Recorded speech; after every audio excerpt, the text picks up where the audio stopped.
woman? She just nicked. Do you know her, Sheriff? Nope. But I think I got a flyer on her. Unless I'm wrong, she's a petty thief named Nellie Handley.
This should convict me. Yeah.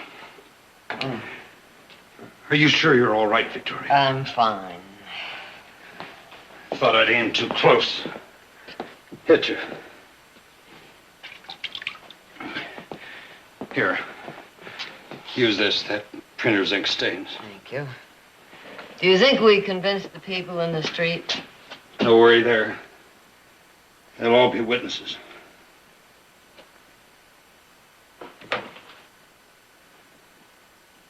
What's wrong, Dan? Victoria, I can't let you go through with it.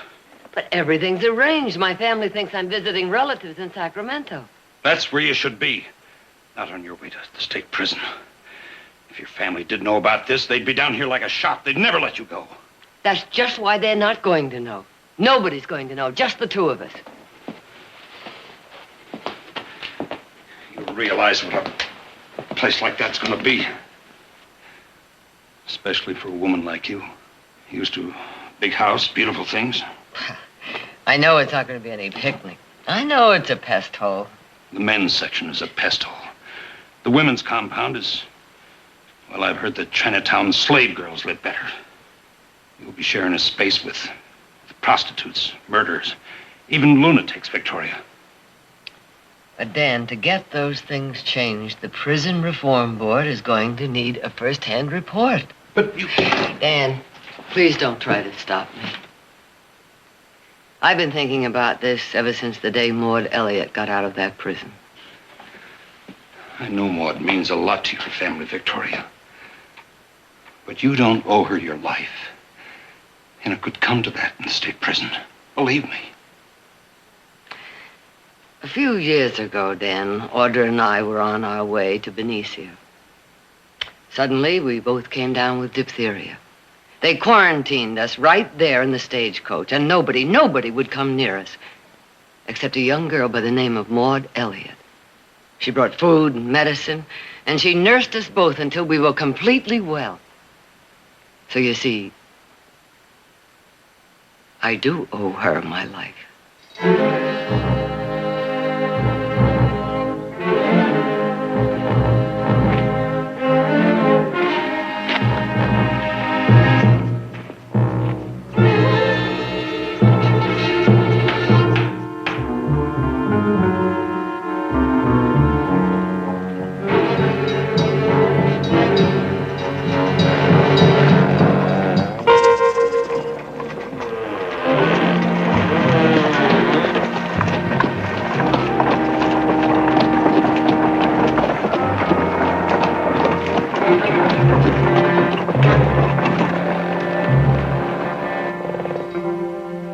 Nellie's me name.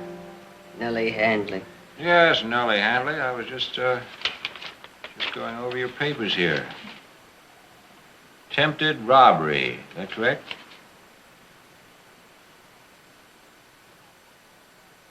Speak when you're spoken to. Aye. You will address me as Warden Garrick.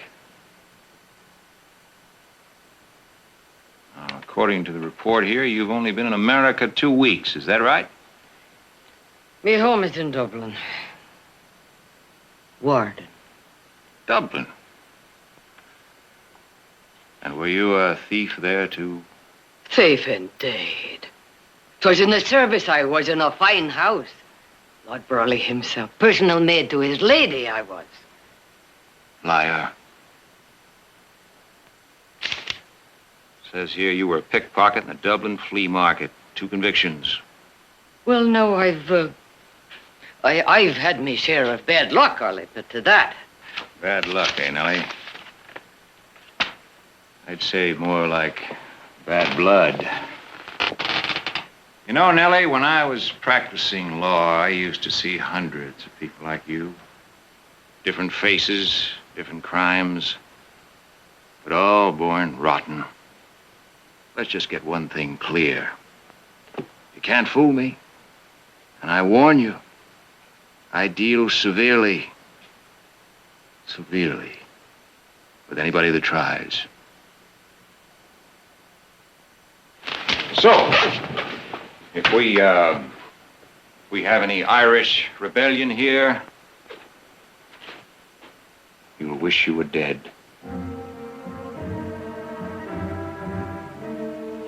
Now, come on.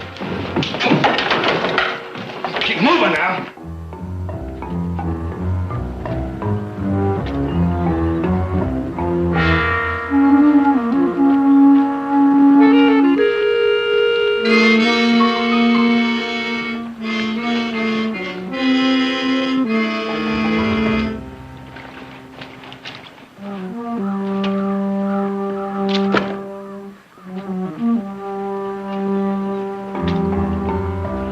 This is the woman's yard. Men's compound's at the other side. Don't let that bother you. Only men you'll see here is us guards. Move.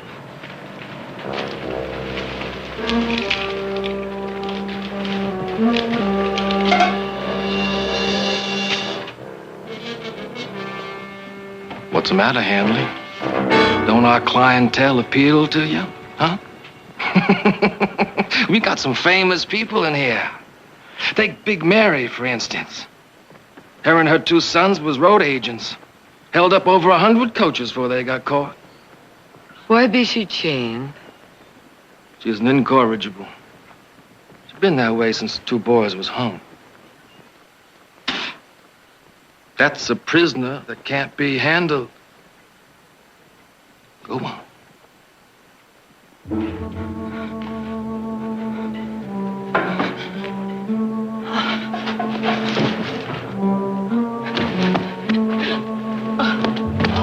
Get away from her. Just 60 years, she's burning with a fever. That ain't so. Look out! Jake! Cool her off.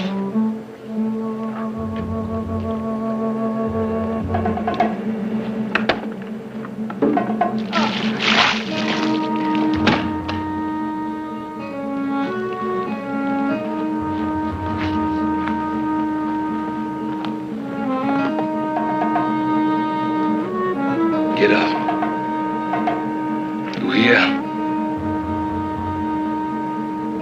You hear me? Quit faking!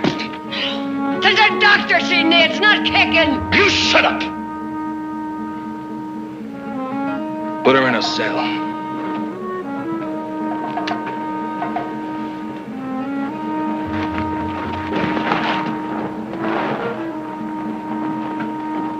Start scrubbing, Handley. You might as well learn some discipline right now. Scrub!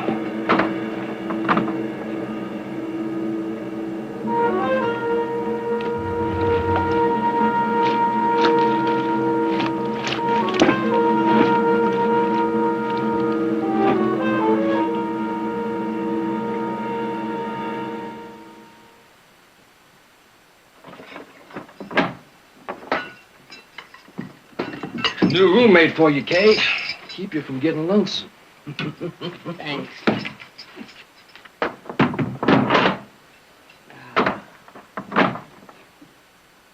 This is an ugly sound.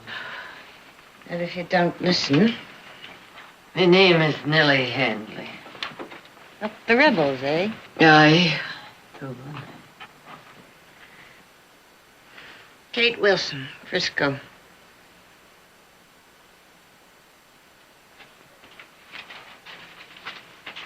Oh. Thought the Irish was used to wash tubs. Talk travels quick here. What you in for? Thieving jewelry. Year? Unless the warden sees fit to make it less. Garrett gets paid for the prison. It'll be more, not less. Be that legal? Maybe not outside, but Garrick's the only law here. We already added at least a month today. Today? Buttoning over Mealy like that. Girl would fainted. Ah, yes. Did the doctor see it to her? Doctor won't be here for 2 weeks. Comes just once a month. But 'tis dead you could be. Yeah, it's one way of getting out. Poor lad. Now, is there nothing we could do for her? Do? Ain't you made enough trouble? You already got Clute down on you. Down on me? For trying to help a poor sick lass? Listen, in here, nobody helps nobody, living or dying. I don't want no link with you, understand? Just stay to your own side of the coop. I got enough troubles.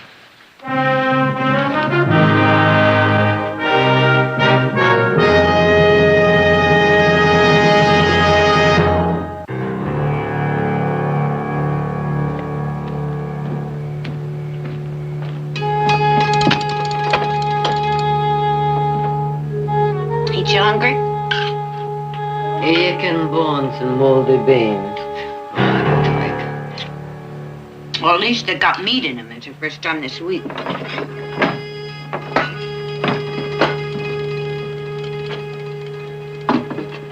Garrick wants to see you, Kate. I ain't finished eating. Now, what kind of attitude is that for a gal with a fine gentleman hankering after her? Ah, gentlemen. Well, what else would you call a man who practiced at the bar? Only bar he ever practiced in was a saloon. He ever tell you the story about his being a lawyer? The closest he got to it was selling them legal books. Well, how about that high society gal he met last time he was in Frisco, huh? She believes him. That Francine something or other? I've seen her mincing around today. With a parasol. Think it was hot out. Well, that's 'cause she's a lady, Kate. Ladies always carry parasols. Look who's talking about ladies. You know, her family is real big in politics.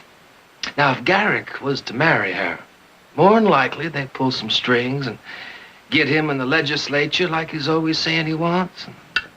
And then I might get to be warden, Kate. Takes a fox to be warden. Pig's too dumb. You want to keep that feathered mattress and them clean clothes, you start prettying up. I'm giving you 5 minutes.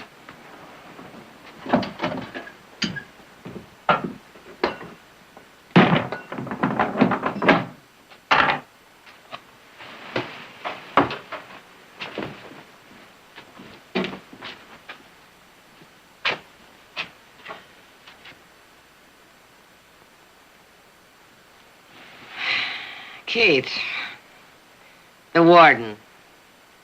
Do you care for him? Care for him. I hate him. And why do you not refuse to see him? You seen Mealy, ain't you? When she come here, she was pretty as paint. Now she's sick all over, maybe dying. And ain't you be the same? I told you I didn't want no link. I'm in here for 5 years. The only way to live through it is to not make trouble about anything.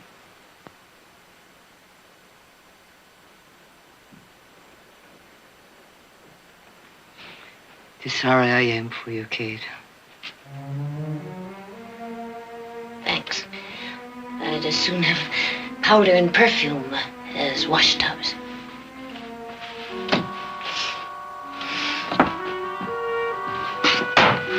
Clute, I'm ready.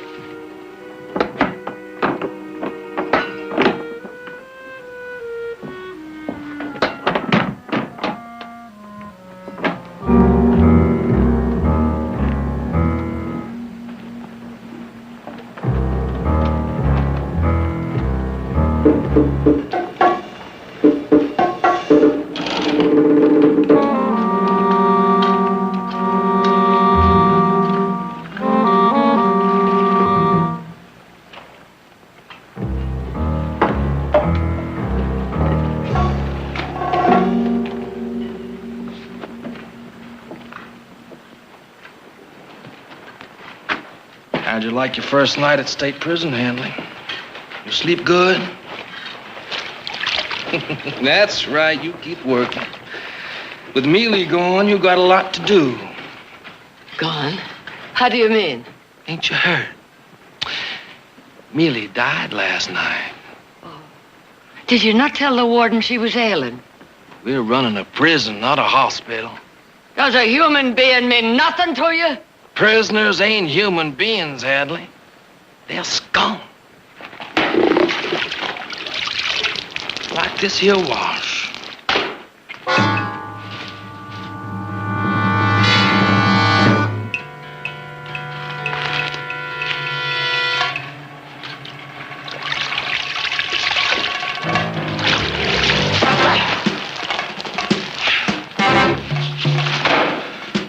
I'll break you for that, Handley. I'll break you. Hey! Bring them shackles! Put them on her.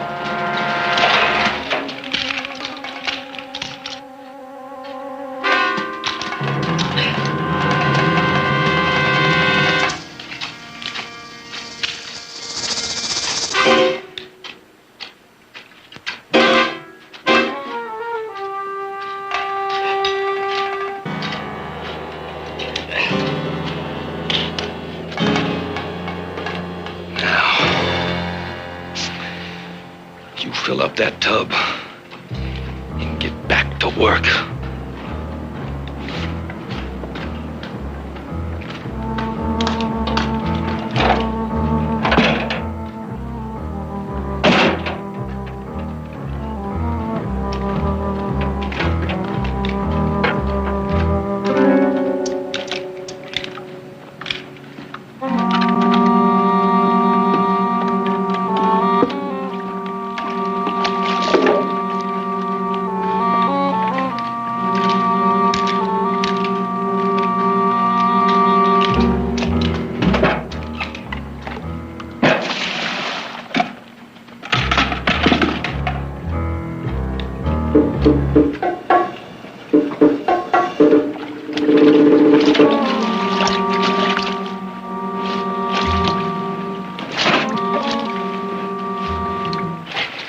Told you not to make no trouble.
Heading for the warden's office, Kate?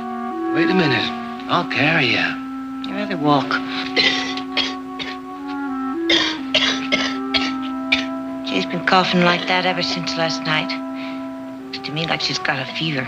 Yep, sure does. You really are a pig, Clute. A real pig. So are you.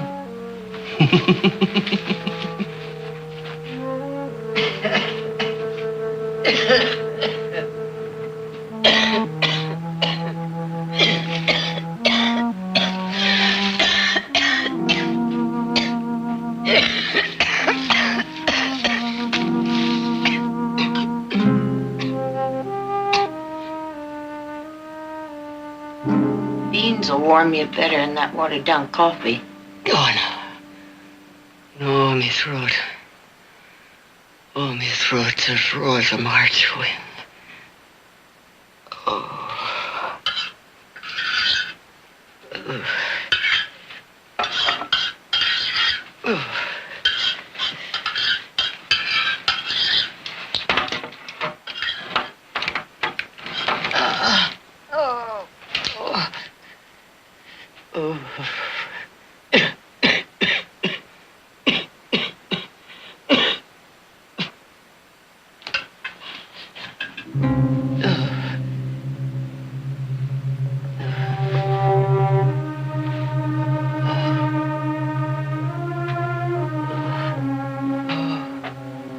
Thank you.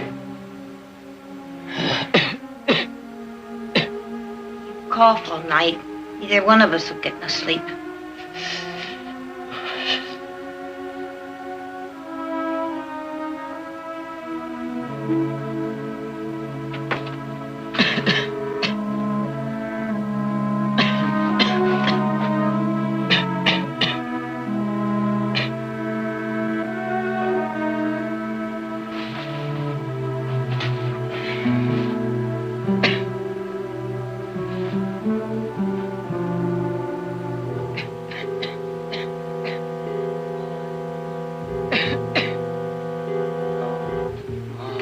Maud, Ellie.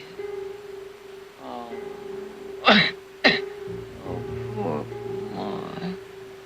What have they done to you? What have they done to you? Oh. What have they done to you? Oh, poor. No. No, she's innocent, I tell you, Maud. Maud is innocent.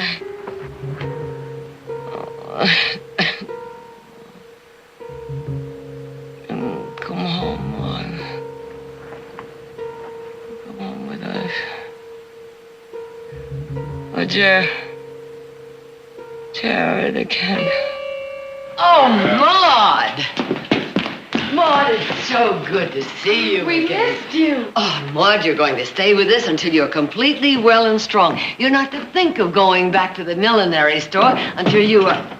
Well, Marty! Say, it's good to see you. Welcome home. Hey, you lost a little weight, haven't you? I wouldn't worry about that. A few days, we'll have some nice thick steaks for you. Fix you up in no time.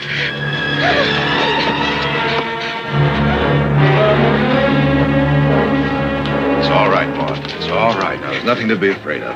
Come on, you come with me. Come on. Come right over here and sit down. Just relax. Nothing to be afraid of. That's the girl. Jared, what is it? Don't worry, Mother. It's nothing. Sheriff Bannock warned me this might happen. She's still in a state of shock. Shock? That prison she was in is a hellhole. Now listen to me, Maud. There's nothing to be afraid of. You've got a full pardon. You're free. Jared. Maud. Now, listen. You have been proven innocent of that killing. You never have to go back to that prison again. Not ever. Do you understand? Audrey, will you take her upstairs?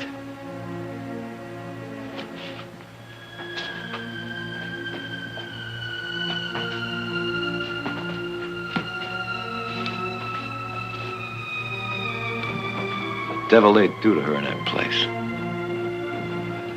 Treated her like less than an animal. Jared, this can't go on. It simply can't go on. We have to talk to the Prison Reform Board. You can't go on. The prison.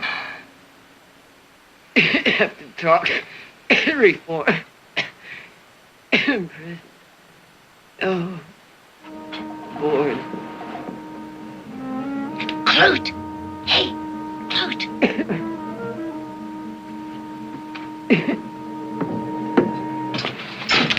What's going on? I gotta see Garrick right away. It's important.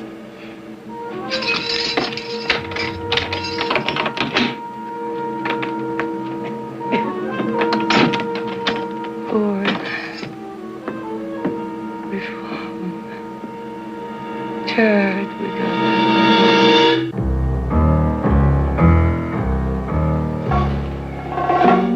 And she's no more Irish than I am. She talks just like us. Better even. Like she's somebody. A lady, maybe. Well, if she's not Irish, then her name probably isn't Nellie Handley. If her name isn't Nellie Handley, what is it? No trouble getting that answer out of her, Ward. We just beat it out of her. None of that. She has enough proof as it is. You really think she's a reform board investigator? A woman? Why not? They've tried every other way to prove we've been mistreating these prisoners. Those fools, if they had their way, they'd make this prison a vacation land. Yeah. What are we going to do? Well, who brought her in here anyway? Sheriff Bannock. I'll just take a ride over to Bowstring. Have a talk with him. Warden? About that porcelain bathtub. What? Says I won't have to wash in the trough no more with the others. You said I could have it next time I got some important information. Sure, Kate, sure, it's yours. Come on, Kate. Come on.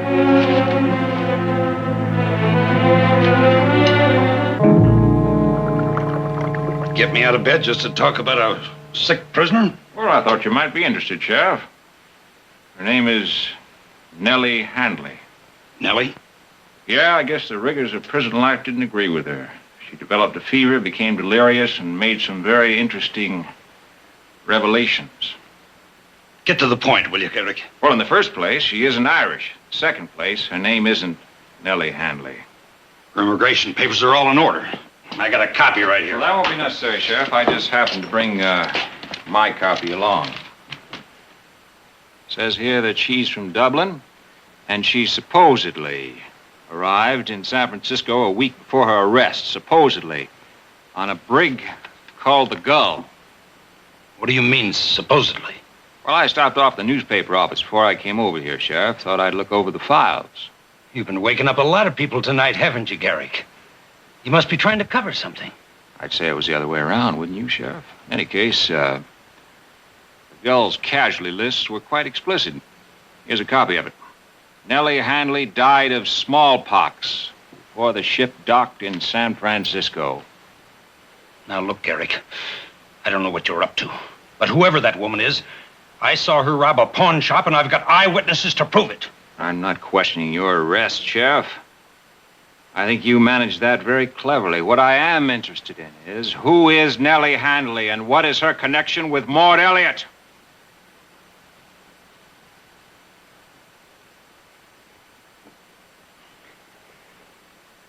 All right. She's Victoria Barkley. Her son, Jared, is Maud Elliott's lawyer. Barkley. Stockton Barkley's? She's on the prison reform board. How bad is she? Sick enough to have a distorted view of prison conditions, I'm afraid. I doubt it. I want her released right away. I'll go on back to the prison with you. Sure, Sheriff, sure. You know, you've always had it in for me. Why? We're in the same business. We deal with scum. You have to keep them in line. Sure, I keep them in line, but I don't live off them. Drain out their insides to fill up my pockets. Prison is a place for punishment, Sheriff. A lot of people feel different. Like the Prison Reform Board. Those meddlers. Sheriff, what I don't understand is your interest in this. Or maybe it's you that's filling your pockets. What? Maybe the Reform Board is paying you. The Reform Board doesn't even know about this. Nobody does. Are you trying to tell me that only you and Victoria Barkley are in on this? That's right. She wanted to make sure there wasn't a leak like there was before. And her family doesn't know anything about it? She didn't want to worry them none. Well, I'll be darned. Sheriff, you have renewed my faith in human nature. Let's go. Let's get it done with. Yes, Sheriff. Let's get it done with.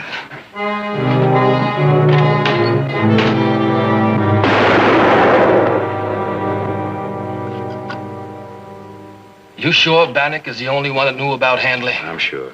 There's no chance you only wounded him. Told you he's dead. Take that coat over to Kate and have her clean it. By the way, how is Handley? Is she better or worse? Well, Kate says her fever's going down. Oh, that's unfortunate. Afraid we're going to have to arrange a little accident for her. Preferably at the hands of one of the prisoners. Well, I don't know. Them Barclays is mighty important people. If something should go wrong and they found out.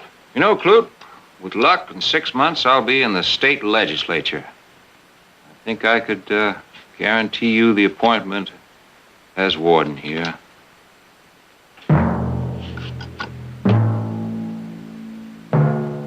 This time tomorrow, Nellie Handley will be dead again.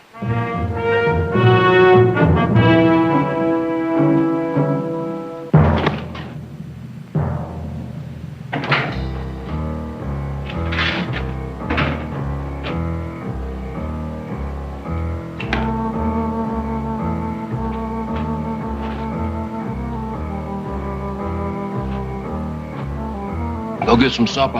I'll take over here a while. Thanks, Clute.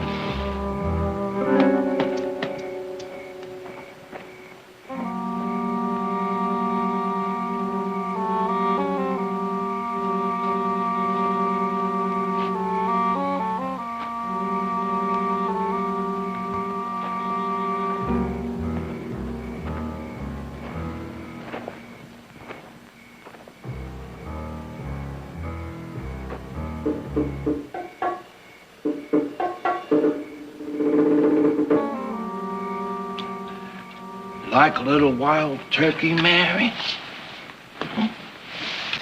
Go on, I had plenty. Go on, it's delicious. Ain't that good, huh? You know, I think they've been a little too hard on you, Mary. Keeping you out here alone at night when everybody's inside. Stake to the ground like you was some kind of animal. A little kindness goes a lot farther. Like we do you a good turn, you do us one. Ain't that how it works, huh? I think so. I think, for example, if I promised you them chains would come off for you, and you'd be out of this here prison in 6 months, you might do me a favor.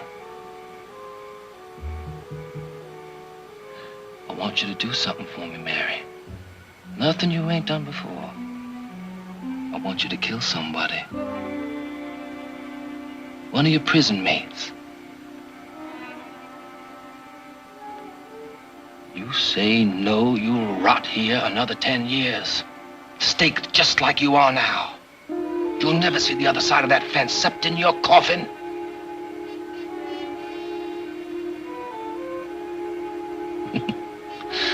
I'm making you the best deal you'll ever get.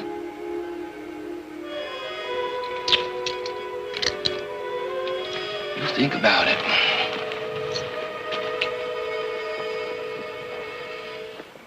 Who is she? I'll send her out in a minute. Get these chains off.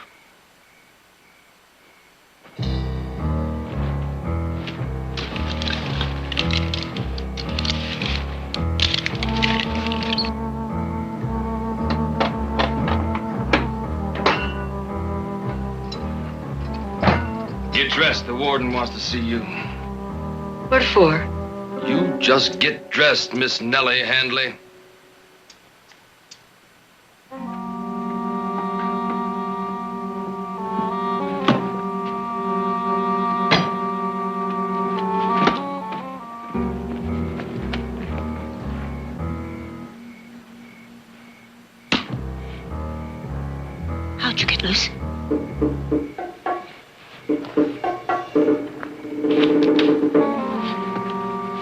ain't gonna like it. They find out you busted free. What is it, Mary? I ain't done you no harm. I'm doing somebody a favor. You ought to know about favors. Open up! Open up, please, somebody!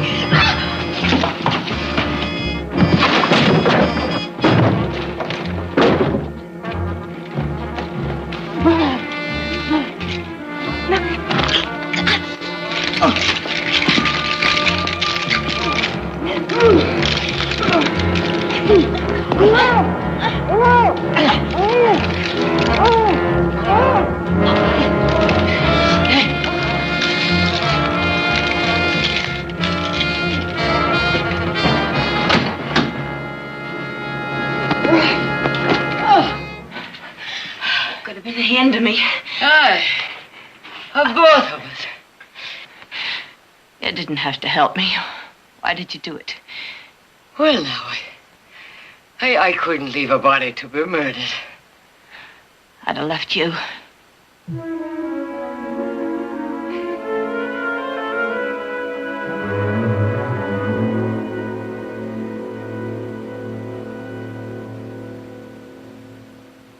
Nellie, I've got something to tell you. When you hear it, you're going to wish you hadn't helped me today. Oh, Kate, you owe me nothing.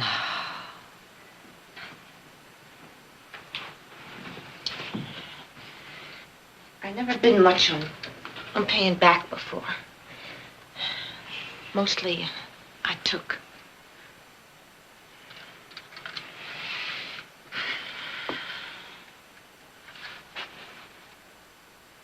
You know why I'm in here? I worked for a crimp on the Barbary Coast. A crimp?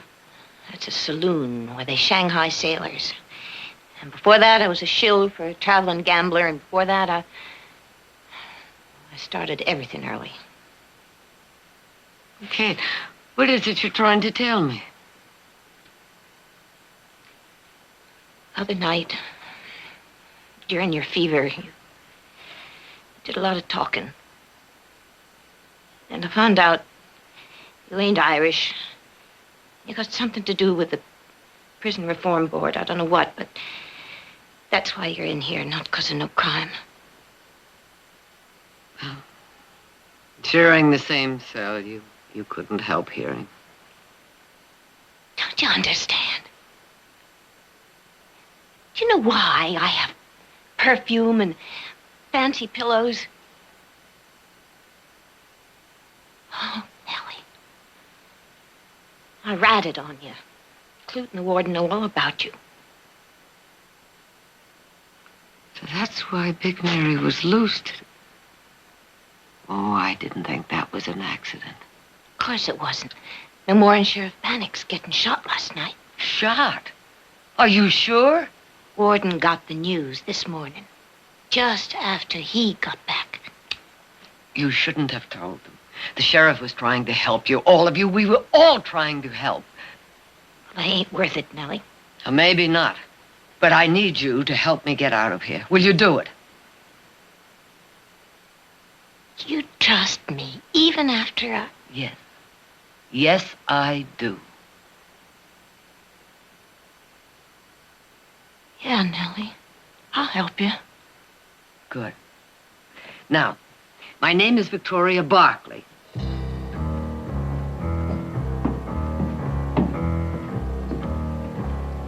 Ready, Kate?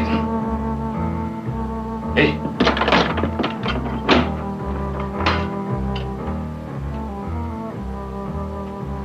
What are you doing in bed? I told you at supper that Garrett be wanting to see you. What's the matter with you?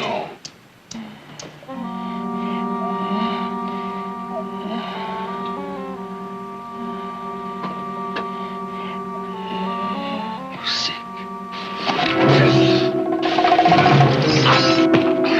Get the keys.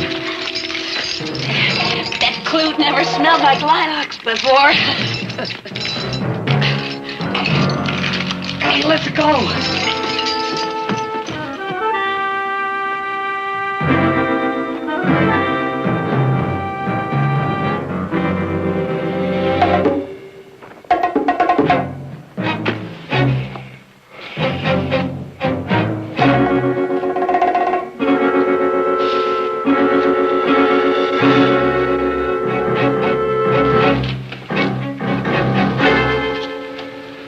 Bates. Kate, what are you doing? Just thought I'd keep you a little company. You're supposed to be inside. Well, you know that the warden gives me the run of this place, and I've been meaning for so long to get better acquainted with you. But I'm on duty. Well, then you'll just work a little harder tomorrow, hmm?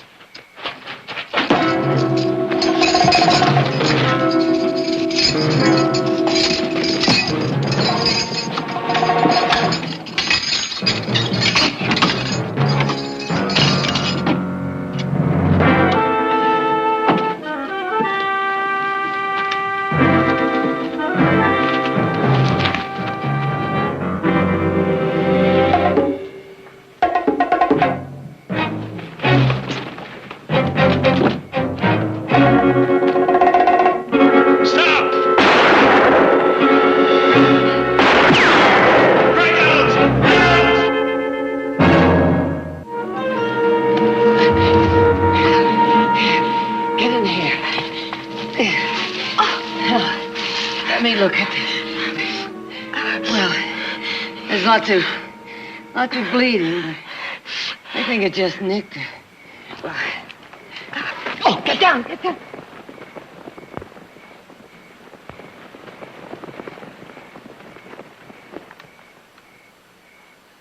You wait here. Where are you going? Well, there must be a farmhouse or something where maybe I'll find a wagon and some horses. So they'll spot you. No, I'll be careful. But if they do, I'll tell them we got separated. I don't know which way you went.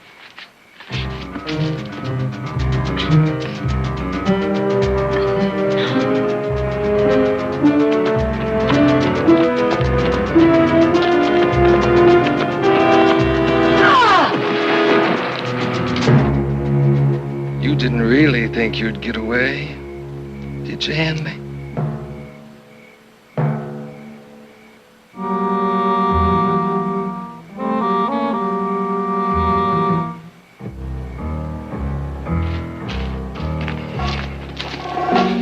Still no sign of Kate. You ready to tell me which direction she went? I told you I don't know. When we get you back to prison, you will.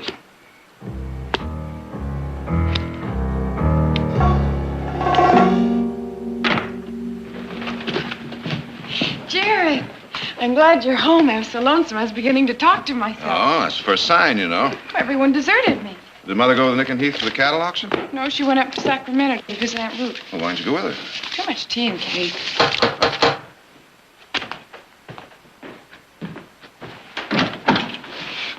Mr. Barkley. Yes, what is it?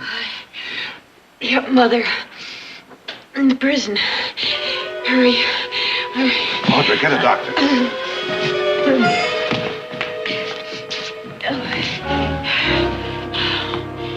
But Kate Wilson is a notorious liar, as her record of convictions will show. She escaped 4 nights ago, alone. We've been looking for her ever since. Well, you can stop looking for her. She's under the protective custody of the Reform Board, pending investigation of this prison. Here's the court order. Well, very formidable, Mr. Barkley. My congratulations. It's a preposterous story. Now you get this clear. Kate traveled miles with a bullet in her leg and gave herself up to tell me this preposterous story. Now, are you going to take me to the women's section or not?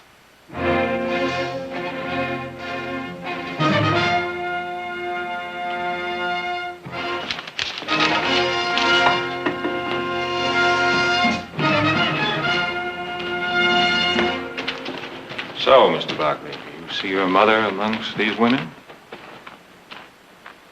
I'd like to see the cells. You are authorized to see the prisoners, nothing more. That means all the prisoners. I told you, you have. You're lying, of course. Now, either you let me see those cells or my next authorization comes from the governor himself. Fine. But until then, these cells will remain off limits to the public. All right, Mr. Garrett.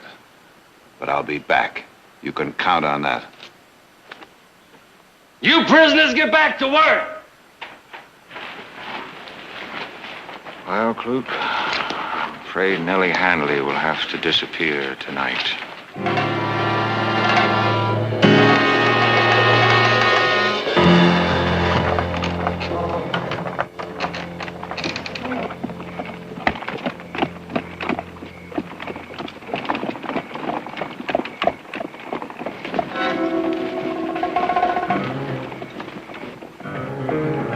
Hold it, Barkley.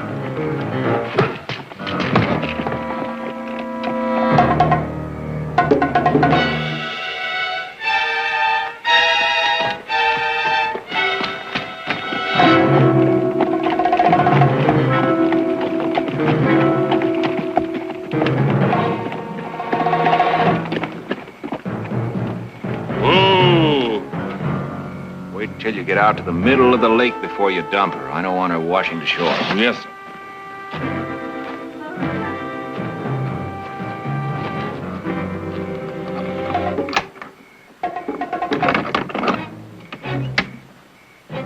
No! No, no, no! We're just going in that rowboat.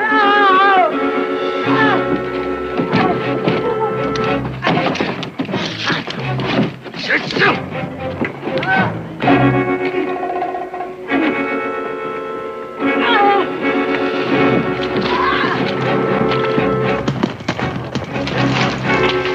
Hold it right there.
I'll take that, Kate.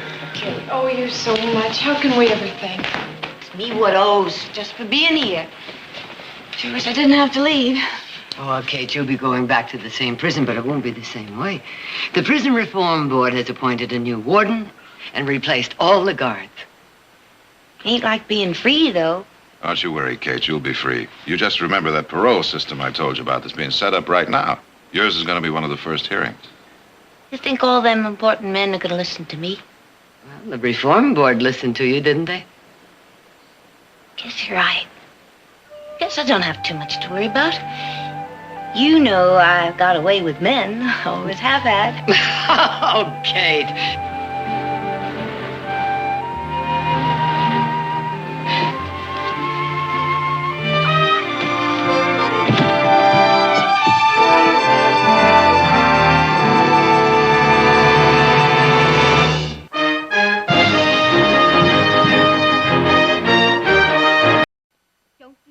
Don't do that. Hang up your clothes. Eat all your food. I can't go back there. Butterfield isn't a school. It's a prison. Uh-huh. I won't go back there. It's suffocating. I can't breathe in that awful place. Laura, if you want to go to a different school. Oh, you know what I want. Young lady, do you realize that you're only 16 years old? I'll be 17 next month. All right, 17, but that's still too young to travel to Europe alone. I'll tell you what, I'll make a deal with you. I'll let you go to Europe the minute you graduate from Butterfield. In fact, I'll not only let you go, I will give you the biggest bon voyage party Stockton has ever seen. Jared Barkley, you know I don't graduate for 2 years. And that seems like an eternity to you, I know, but believe me, it isn't. Now, Laura, I'm afraid you're just going to have to excuse me. Honestly, Jared, you're just as old-fashioned as Father was.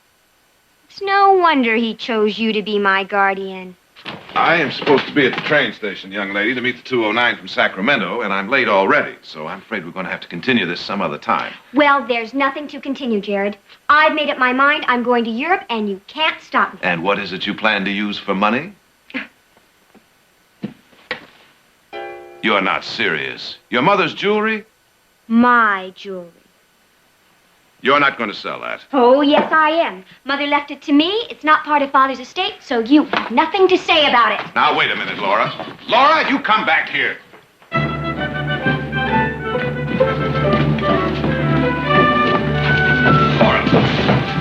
Laura! Listen, will you just calm down and come back to the office? Let me go! Now, look, I'll tell you what. You come to dinner tonight, and I'll arrange time for a little talk there, I'm all right? not coming to dinner tonight. Tonight I'm going to be on a train to New York to catch a ship for Europe. Now let me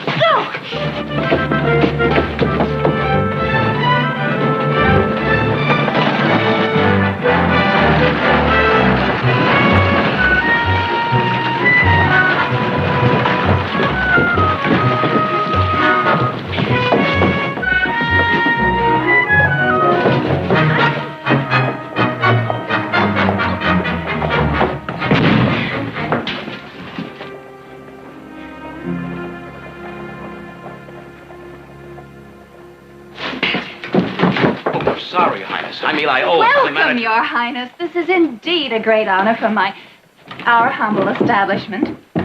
I'm Mrs. Owen. Jared! Jared, we missed you at the station. Oh, well, I'm very sorry, Reverend. A little matter came up. Well, no matter, here you are. May I present Your Highness, Jared Barkley. Mr. Barkley? Your Highness? My aide, Captain Crawford. How do you do, sir? Captain? The Barkleys are hosting a fundraising party at their home on Saturday evening. That's very kind of you, Mr. Barkley. Oh, well, we certainly feel that that's the least we could do. To my people, it is everything, Mr. Barkley. After 3 years of drought, millions of them are starving. His Highness would be most pleased if you could join us for tea, Mr. Barkley. Oh, well, I would like that very much, Your Highness, but unfortunately I have an urgent errand to run, so until this evening? This evening? I've taken the liberty of arranging for you to have dinner at the Barkleys. That is, if you have no other plans. Oh, no, we don't. We'll be honored. Until then, Mr. Barkley. Good. Well, if you'll excuse me. Right this way, Your Highness.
Any luck? Well, it looks like you got trouble, Jane. She's not on that train, I know that. I went through every car. Well, she didn't get on the stage either. What about her friends? Did you check them? Yep. Every one of them said if she's made up her mind to go to Europe, she's going to make it to Europe. Oh, you wait till I get my hands on that little... Hey, wait a minute. I wonder if she could have ridden out to Fry's Junction to catch that train there. I don't know, but I'll check it out for you. And there's a legend that India itself, with all its beauty and mystery, was enticed from the sea by a music of a sitar. It's beautiful. It's yours, Mrs. Barkley. Oh, no, Your Highness, I couldn't. Please, I want you to have it as a token of my appreciation for your hospitality. Well, all right. On the condition that you will play it for us later. Oh, it'll be my pleasure. Mrs. Barkley, Yes, Silas. dinner is served. Shall we go in?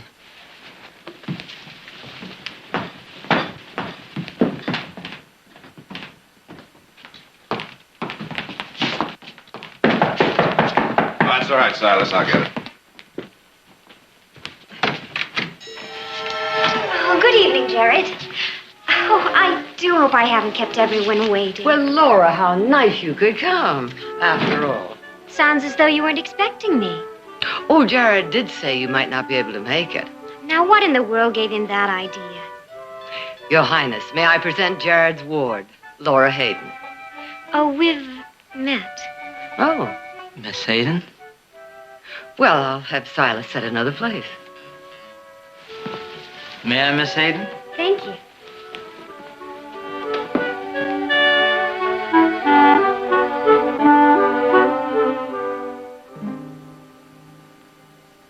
मेरा वतन गरीब गरीब अंधे के जैसे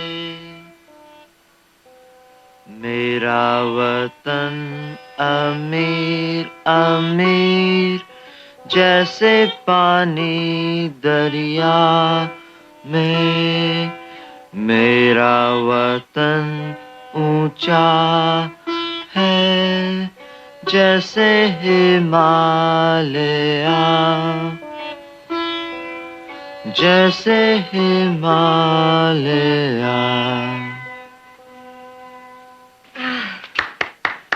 That was lovely. Oh, just beautiful. Is it a love song? Yes, to my country. My apologies for not having something for you, Miss Hayden. Had I known you were going to be here... wait. Perhaps you'll allow me to give you this as a memento, which has been for me at least a very enjoyable evening. Oh, no, I couldn't. It's only an imitation. Yes, I'm afraid His Highness has sold virtually all of his jewelry in order to raise money to help alleviate the suffering of his people. Please accept it. Thank you. Well, Your Highness, it is getting late, and we have a busy schedule tomorrow. Yes, I'm afraid we must go. Laura, I'll get the buggy for you. Jared, no, that won't be necessary. I'm sure Prince Ranjit and Captain Crawford would be glad to drop me by my place on their way into town. Well, of course.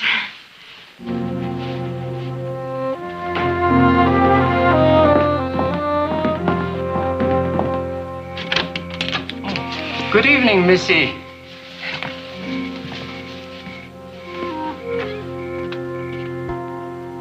Juan, this is Prince Ranjit. Oh, yes, I heard much about young Prince. I hope you find your stay bountiful. It will be. May I prepare some refreshment, yes? Thank you, but it's getting kind of late. Oh, tea will only take a few minutes. And you can ask your aide to join us if you like. It's a nice evening. I don't think he'll be uncomfortable waiting outside.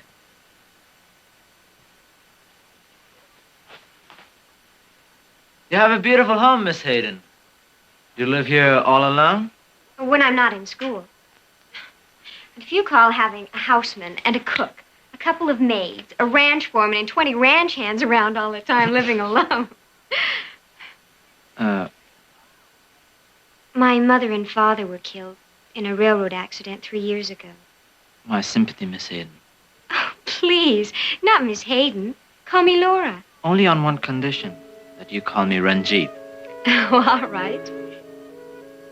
Ranjit, I want to do something for your people. I'm going to give you $10,000. $10,000? Hmm? Laura, that's a great deal of money. Well, I have a great deal of money. But I couldn't let you. Oh, please, Ranjit. You made me accept your ring. Now, I'm going to make you take the money.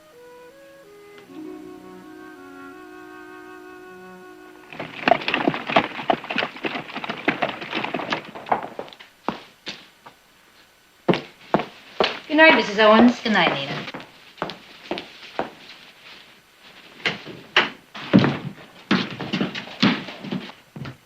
Oh, Your Highness, I do hope you had a pleasant evening at the Barclays. Very pleasant. Aren't you coming, Captain? Not yet, Your Highness. I thought first perhaps I'd have a little nightcap, if you don't mind. No, not at all. Good night. Good night, Your Highness. Good night. Good night. Harry. I beg your pardon? Harry Davis. Davis? Don't you remember me?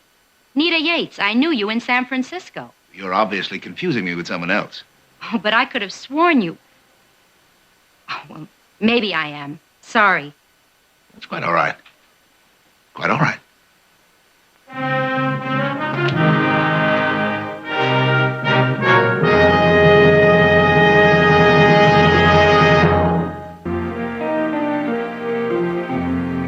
$10,000? Now, Jared, it's not for me. It's for Ranjit. Ranjit? Well, he asked me to call him that. It's a donation to buy food for his people. Well, you're going to make a donation, aren't you? Yes, but not $10,000. Well, Jared, that's not much. Not when you have as much money as I have. Oh, please say yes. I'll tell you what, young lady. I'll make a little deal with you. I'll authorize, say, $5,000. And that's on the condition that you promise to go back to school next fall and that I don't hear any more of this nonsense about running off to Europe. Father was very right to pick you, Jared. I give you my word. All right, I'll authorize a draft for $5,000 and you can donate it at the reception on Saturday. Oh, Jared. I'll go tell Ranjit right away. You're seeing him today? We're going riding.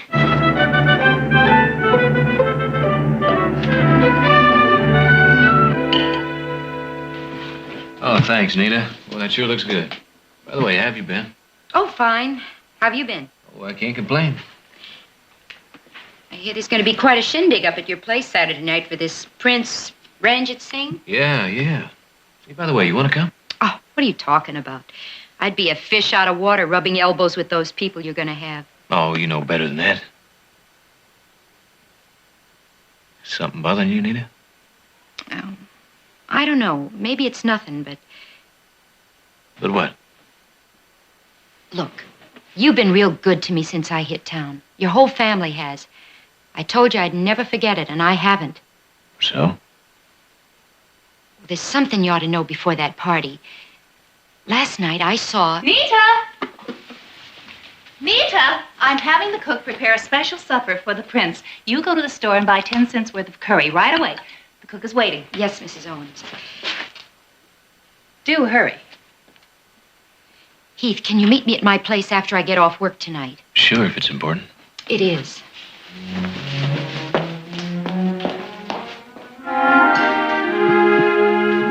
This is my favorite spot on the whole ranch. You must have many beautiful places to choose from. You must be owning most of the state. Oh, no.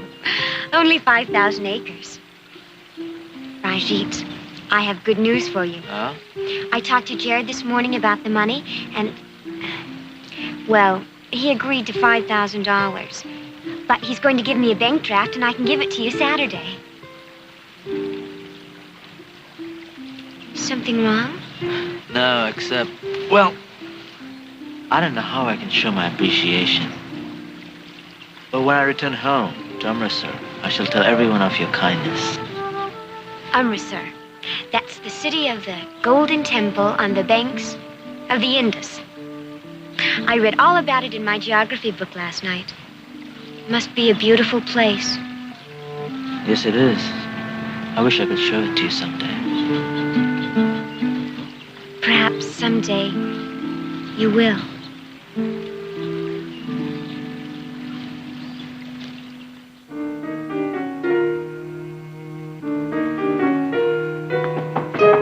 Heath! Good evening, Nita. Hello, Harry. Well, I didn't fool you after all, did I? No. Well, I didn't think I did. You know, I debated bluffing it through, but I decided it might be wiser to come and talk to you. What do you want? Question is, what do you want? Nothing from you. Oh, now, come on. That isn't the Nita I knew in San Francisco. Come on, what is it? What is it? People change. Nita, I'm real glad to hear you say that. Real glad. Because I've changed, too. And why are you pretending to be someone named Captain Crawford? Listen, I'm going straight, Nita. I have been, ever since I saw you last. I shipped out to India. Took me 10 years to become the captain of my own ship. I've changed, Nita, more than my name. I'm not Harry Davis anymore in any way. But Harry Davis is still wanted for murder in San Francisco. That hasn't changed. Nita. Nita, please.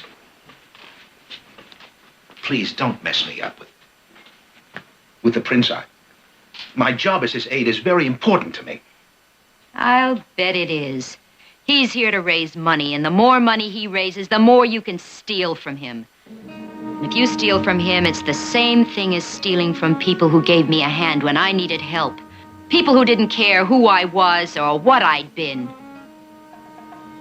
Now get out.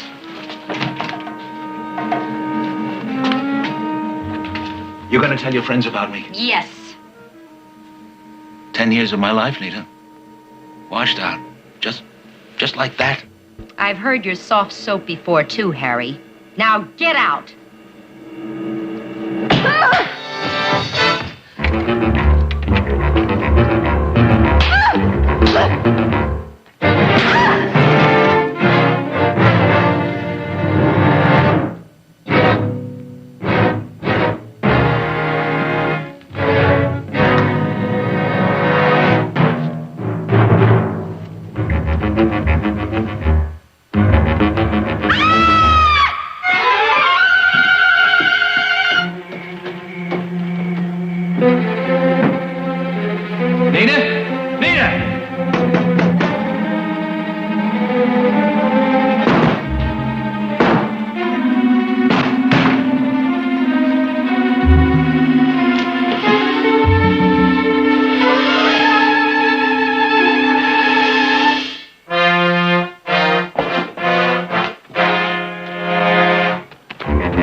She may not have been a pillar of society, but she sure didn't deserve this. Now, what are you doing here anyway? Well, I had lunch at the hotel. She said there was something she wanted me to know about before the reception Mother's giving Saturday night. She say what it was? No.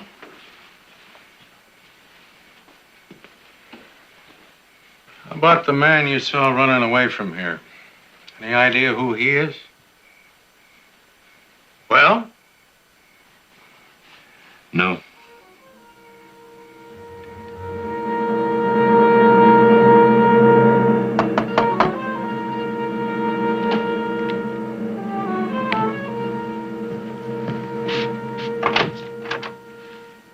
Well, Your Highness, this is an unexpected pleasure. Come in.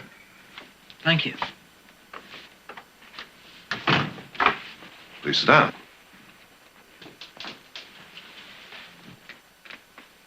Mr. Barkley, my visit concerns Laura. Yes? Mr. Barkley, I would like to ask your permission, as Laura's guardian, to ask her to become my wife. Your wife? Yes. Well, you realize, Your Highness, that Laura's still a child. She's 16, same age as I. You're both still children. Mr. Barkley, perhaps in this country, you can afford to prolong the childhood of your young. But that's a luxury in which we cannot indulge in India. Your Highness. So please understand when I say I consider myself as much a man at 16 as you are at your age. I assumed my father's throne when I was 14. Whatever childhood I had left ended there, I assure you. I am responsible for the welfare of 10 million people in Punjab, Mr. Barclay. And I feel that entitles me to take my place as a man. Very well, Your Highness. I'm willing to concede that you were mature beyond your years. But I'm afraid Laura isn't. She's still very young and extremely impressionable. You think she's in love with me because I am a prince? Yes, I do. So I'm afraid I can't give Laura my permission to marry you. If for no other reason, her father's will stipulates that she forfeit his estate if she should marry before she's 21. What if she's willing to do that? I would hope you wouldn't let her. I can't promise that, Mr. Barclay. Good day.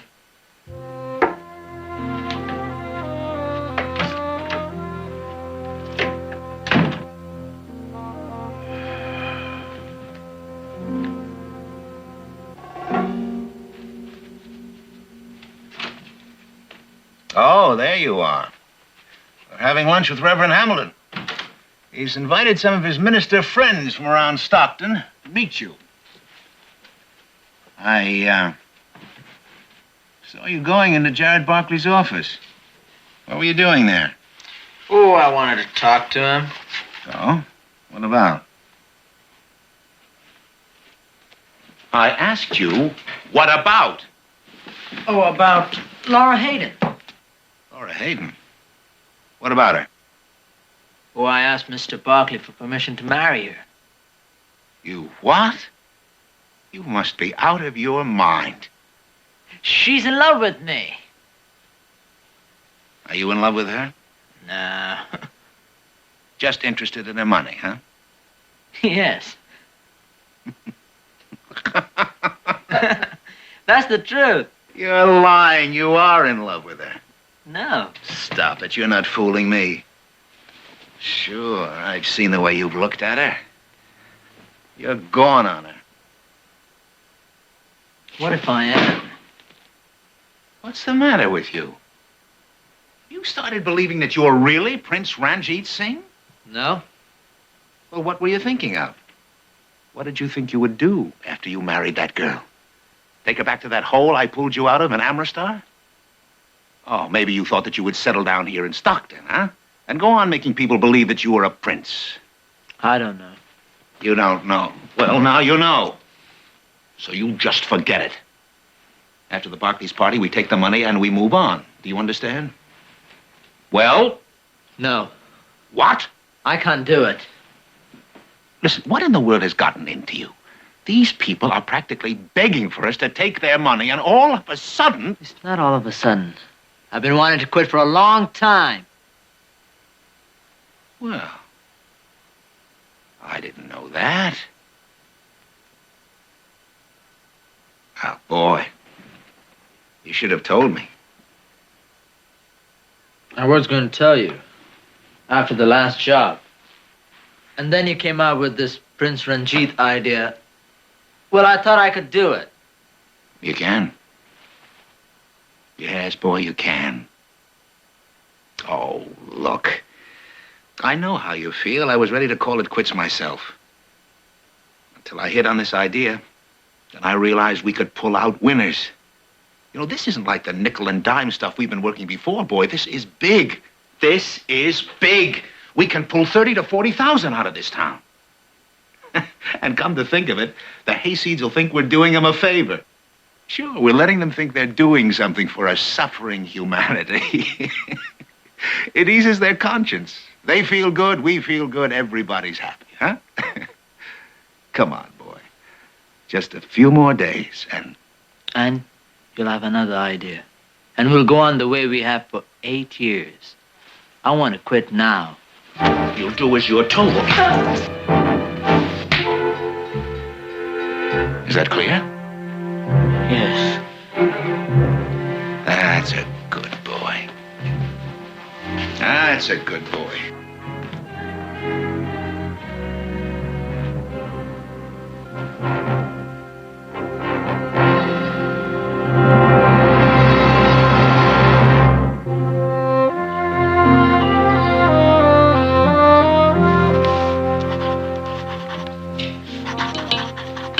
We can finish addressing these invitations later if you'd like.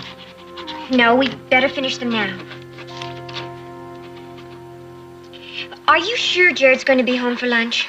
Well, that's what he said when he left here this morning. Why? Is there something special you wanted to see him about? No, I was just wondering. Isn't it warm today? I hadn't noticed. Perhaps you'd like a nice glass of iced tea, hmm? Thank you.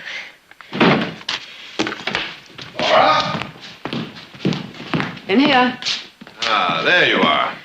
Stopped by your house. Wong said you'd be here. Did Ranjit talk to you? He did? And you said no, didn't you? How did you guess? Oh, I knew you would. I told Ranjit it's no use even asking you. Now you listen to me. You're not in love with him. You haven't got the slightest idea what love is all about. Oh, if you're going to give me that "you're just a child" speech, you can save your breath. You know, I don't have to have your permission to marry Ranjit. That's right. But may I remind you, your father's will provides that if you marry before you're 21, you forfeit his estate. He had no right to put that in his will. He did it for your protection. I must say I give him credit. He obviously knew you a lot better than I thought he did. Jared, please.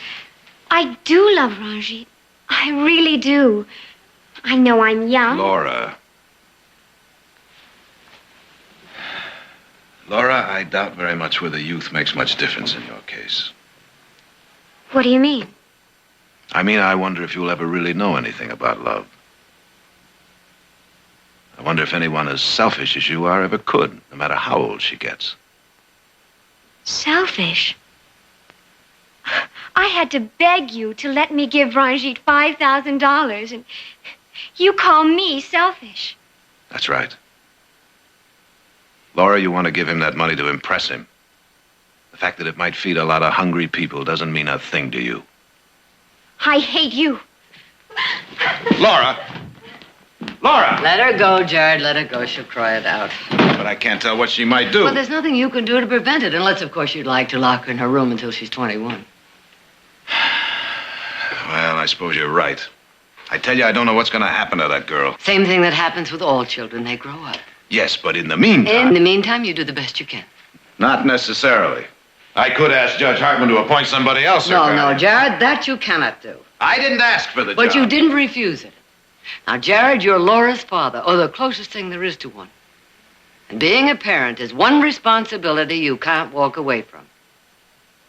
Come on, let's have some lunch. You'll feel better.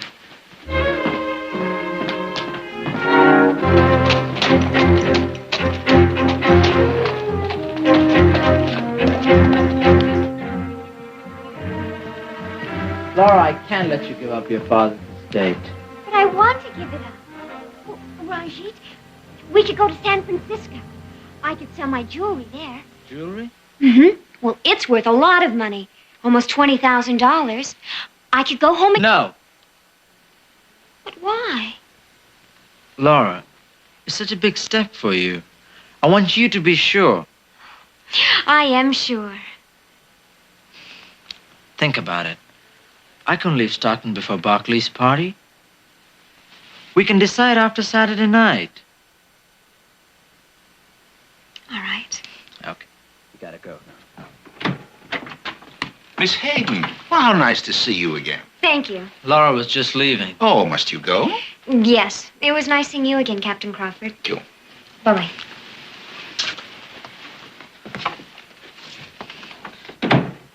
Laura just stopped by to... I know why she stopped by.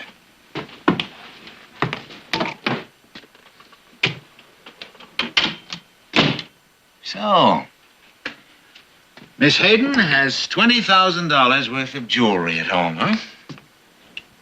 She's giving us $5,000 Saturday night. Isn't that enough? What's the matter with you? I know what you're thinking. you might as well forget it. All right, boy.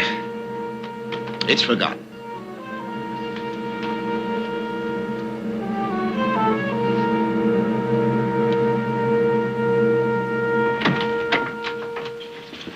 You busy? Not especially. What in?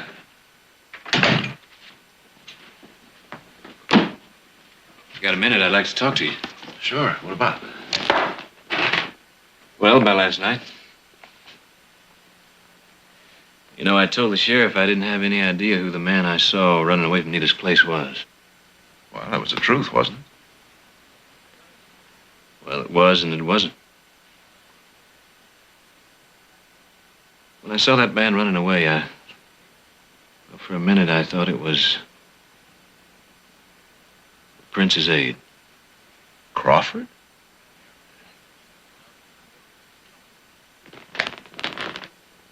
What possible connection could there be between Crawford and Nita? I don't know. That's why I didn't say anything to the sheriff. Or to you. 'Cause if it turned out that I was wrong, well, it could be pretty embarrassing for everybody. You're right, it would be. When we get right down to it, we don't really know anything about Mr. Crawford, except for what Reverend Hamilton's told us. How much does he know? Not that much, really. He and Crawford exchanged a couple of letters when he found out from a medical missionary in India that Crawford and the Prince were coming to this country on a fundraising tour, that's all. That sounds legitimate enough, I guess. But I still can't get it out of my head that it was Crawford. I don't see that you have much choice, Heath. You'll have to go to the sheriff. If there isn't anything wrong with Mr. Crawford, we better find it out right now, before this town hands a lot of money over to the Prince.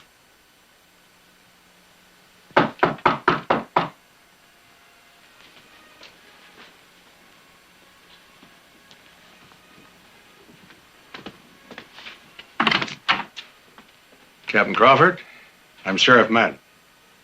Won't you come in, Sheriff? Thank you. His Highness is resting at the moment, but I'll be glad to tell him you're here. No, Captain, it's you I came to see. Oh. Well, won't you sit down? Thank you. What is it I can do for you, Sheriff? Well, now, this may be a little bit awkward, but I'd like to ask you about last night. What about last night? A woman named Nita Yates, who worked here as a waitress in the hotel, was found murdered. Oh, yes. Yes, I heard. What about it? Well, someone saw a man running away from Nita's house shortly after the murder, and he thinks it was you. What? What is this, Sheriff? Some kind of a joke? Well, that may very well be, but I'd still have to ask you some questions. You understand that? Of course. Of course, Sheriff. What is it you want to know? How long have you been the Prince's aide? About 10 years now. Before that, you were captain of a steamer. That's right. Star of India. Yeah, I know the ship well. Used to put into San Francisco. Not while I was captain, Sheriff. We only sailed from Southampton to Bombay. Now, may I ask what it is you're getting at? Nita Yates was from San Francisco, and at one point or another, she probably worked every saloon on the waterfront. I see. And you're wondering if I might have known her there? Uh-huh. Well, the answer, Sheriff, is no. I did not know her in San Francisco because I was never in that city until the Prince and I arrived there from Calcutta to start this tour. Well, I didn't think there was an American seaman alive who hadn't put into San Francisco at one point or another. Sheriff, are you calling me a liar? No, Captain. I'm merely suggesting that... I said I would cooperate, but I'm not going to submit to a cross-examination in which my honesty is obviously in question. You know, if the Prince knew about this... Oh, he could make trouble for me. Is that what you were going to say? He could, Sheriff. He could indeed. A great deal of trouble. Now, I'm willing to drop this right here. Because the whole thing is just too preposterous to discuss any further. All right, Captain. Sorry I bothered you.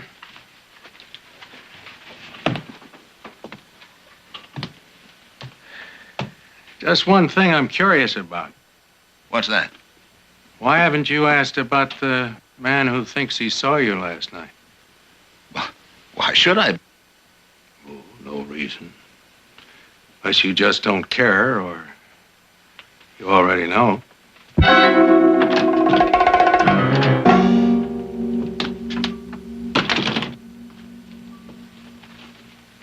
I heard you talking to someone.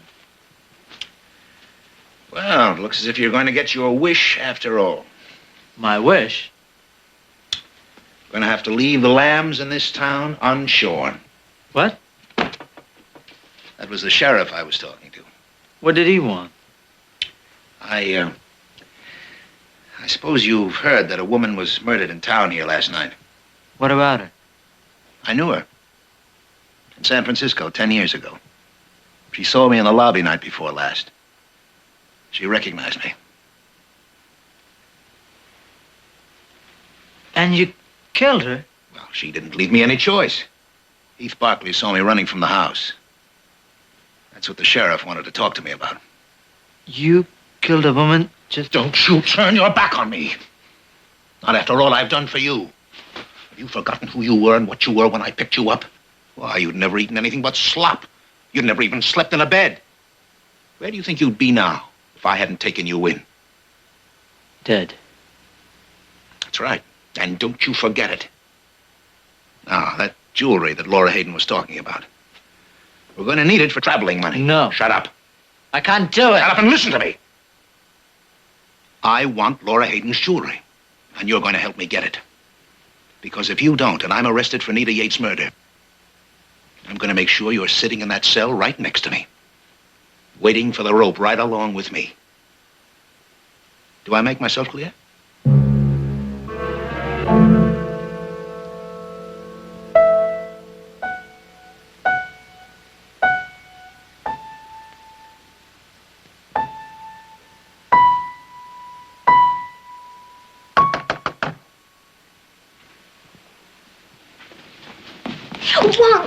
Wong, I'll get it. Rajit, come in. Good evening, Miss Hayden. Captain Crawford. Maybe speak to you, Laura. Well, of course. Come in.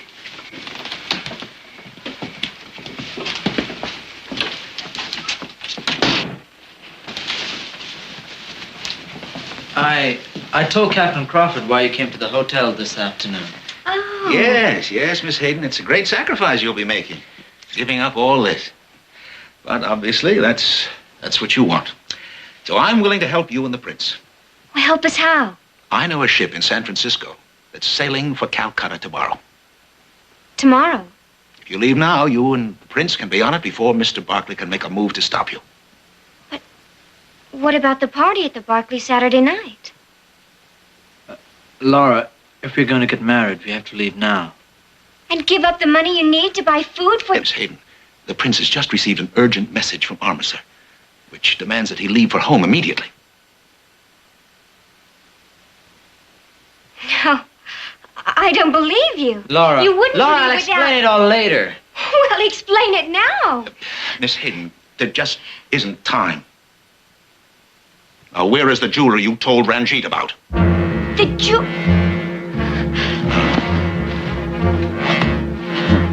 No! Give me that jewelry, Miss Hayden. Rajit! Laura, give it to him. Give me that jewelry. Laura! Laura, are you all right? Stay away from me! Here, take this. What are you doing? Just making sure that she doesn't run to the sheriff right away. Taking her with us.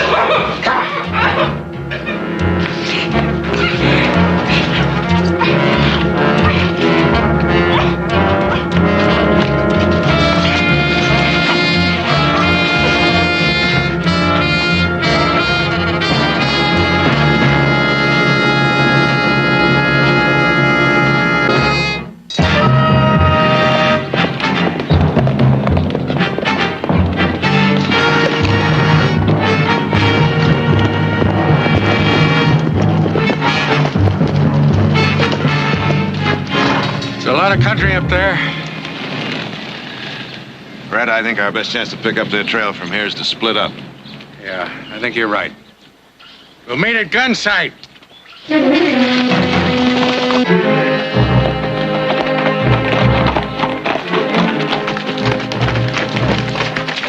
All right, we're going to stop here a few minutes and rest the horses.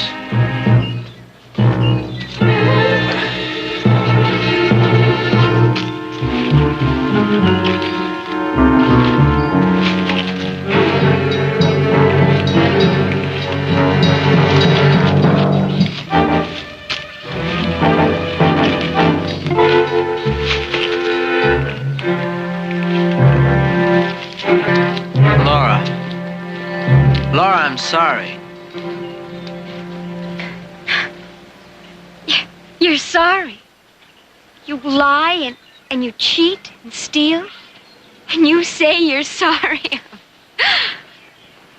How can you be? You're nothing but an animal. Maybe you're right, Laura. That's what I was when Crawford found me in streets of Amritsar. Just an animal, fighting all the other animals for enough garbage to keep from starving. Crawford wanted a boy to use in a confidence game he was working. And I was lucky he picked me. He fed me, bought me decent clothes, even sent me to school, run by some British missionaries. In return, I helped him steal. But I wasn't hungry anymore. I was nearly 10 years old, and first time in my life I wasn't hungry. I can't forget that, Laura. I want to, but I can't. You could if you really wanted to. You could if you were half the person you pretended to be. The person that I fell in love with. You fell in love with Prince Ranjit Singh. No. I know that's what you believe. You and Jared, and everybody else. But it wasn't true. It just wasn't true.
Get on your feet!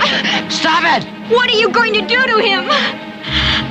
Not gonna do a thing. Not a thing. Just gonna leave him here. No! You can't leave him out here. He'll die.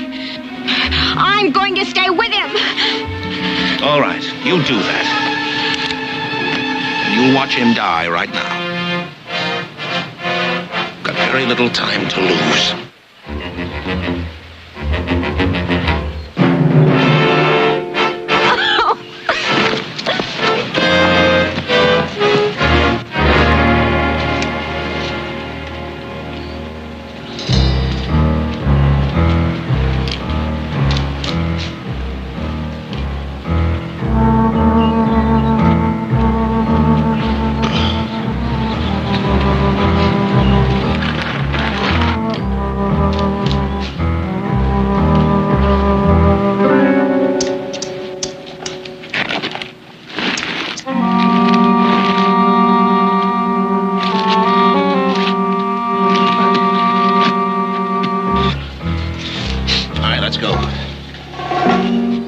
Let's go.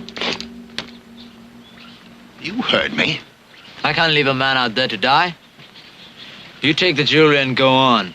Laura and I are going to stay here. So this is the thanks I get, huh? I have to stop thanking you sometime. I'm not going. All right. All right, I don't care what you do. Go back to Amristar. Starve with the rest of your people. That girl's going with me. I need her for a hostage. She's staying. Look, boy, I don't want to hurt you, but I will. You're gonna have to. No, Rajit. I'm going with him. Goodbye, you little fool.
Jared!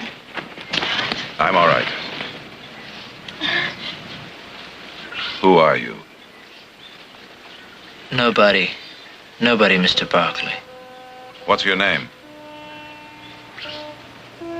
Jahan. Just Jahan. You're wrong, Jahan. It's Prince Ranjit Singh who was nobody.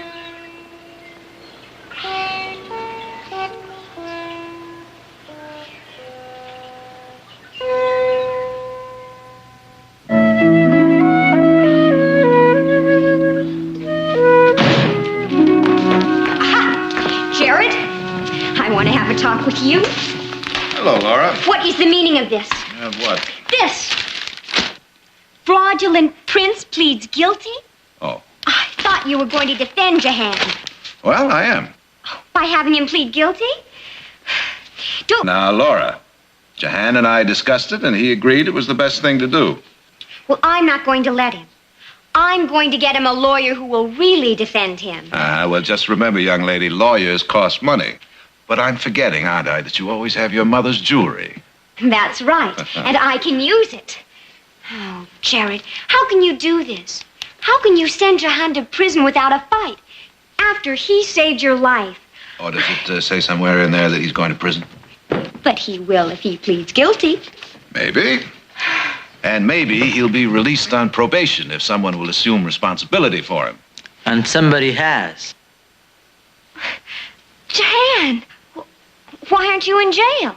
Because the district attorney and the judge and I had a little conference and agreed that he should be released into my custody. He's going to be working for us for a while. Quite a while, I'd say. Really? And I imagine Nick and Heath can make a pretty good ranch hand out of him by the time you get back from school next summer. School?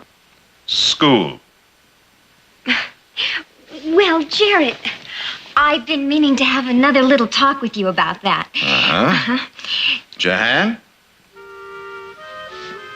School, Laura.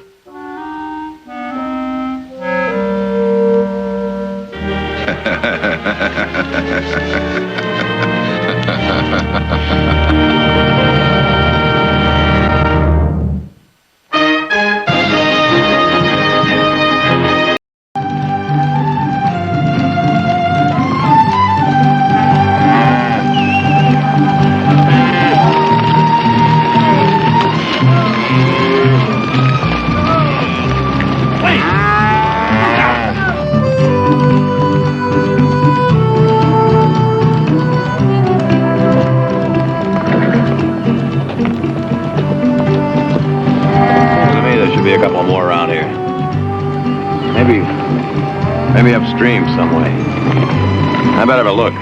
That is, unless you'd like to go. No thanks. I'll hold on to these. Figured.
Get away from me.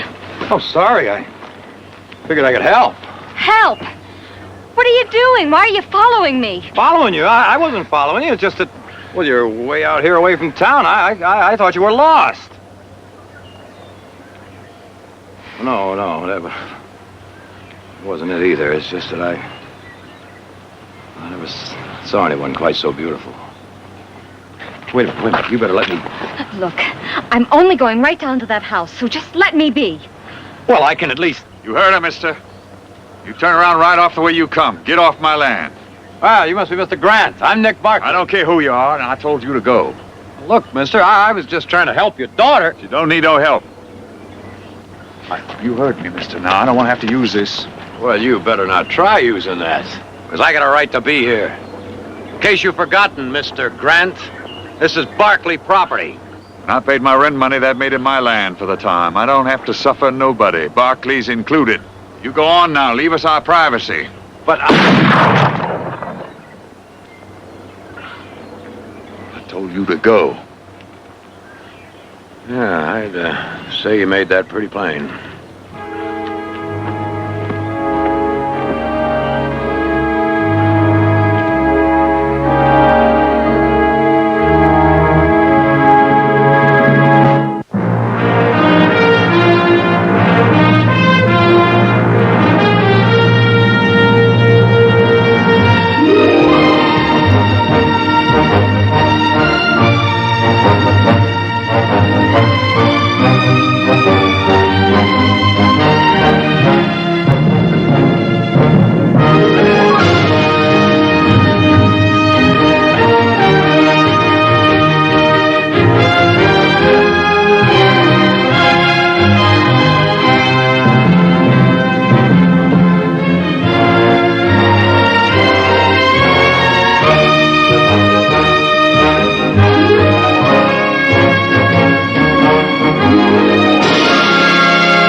Didn't you tell him who you were? First thing.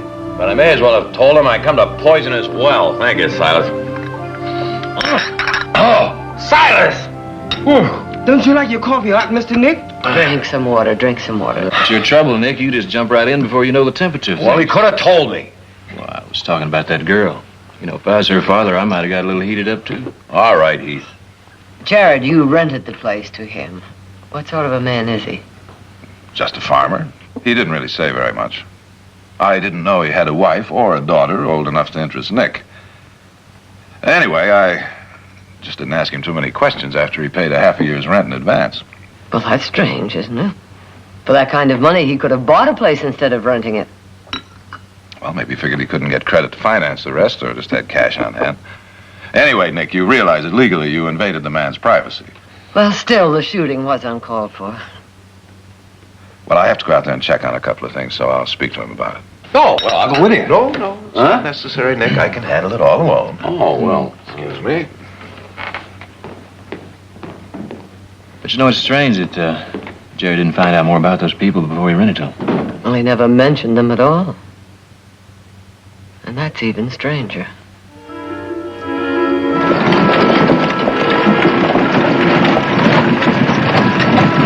Oh, looky here. It's our tenants, the Grants.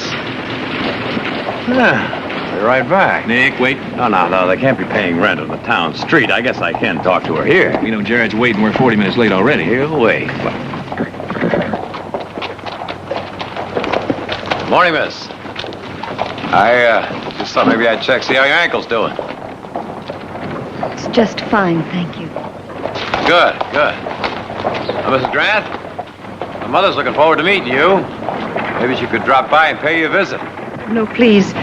You understand my husband doesn't like company. I'm sorry, but please thank her just the same. Oh, I see. Well, my mother's going to be terribly disappointed. Maybe you could drop by and pay her a visit. I think not. Good day, Mr. Barkley.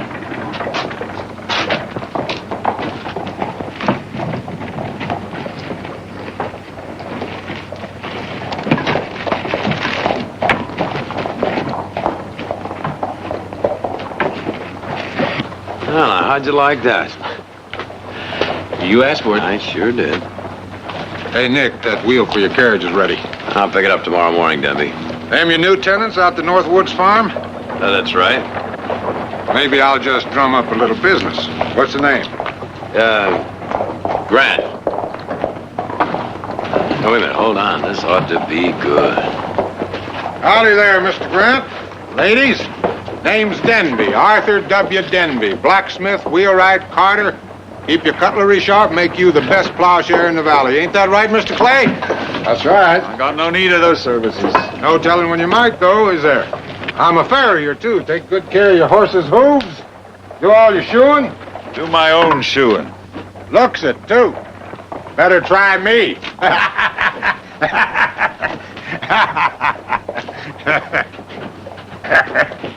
That's only a joke, friend. Here, have a stoke. I never touch the things. Hebron. You don't have to be unfriendly about it. Well, they gave you leave to talk to us. Well, pardon me, mister. I was only trying to be neighborly.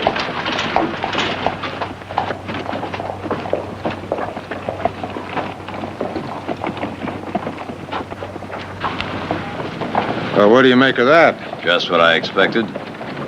What got into him? Just plain cussedness, I'd say. Some tenant you got. What was that name she called him? Huh?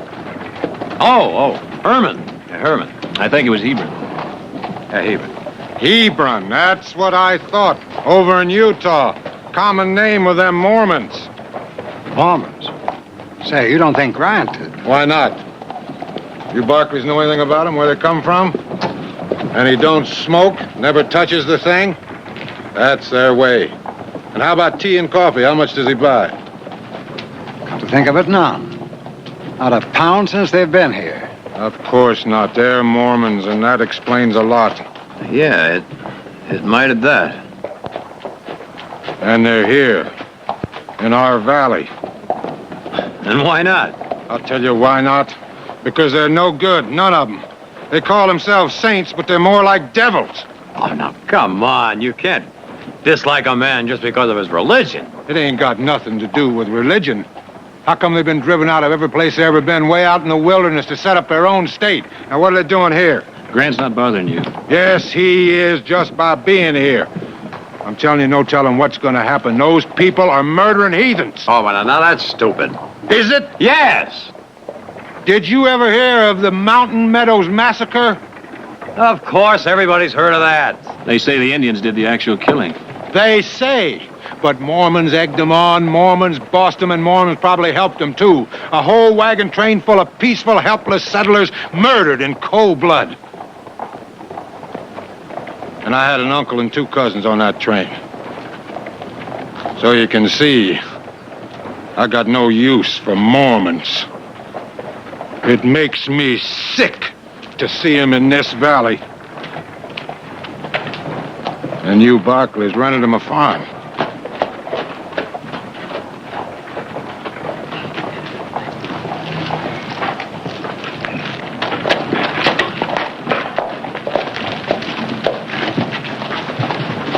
What's the matter with Denby?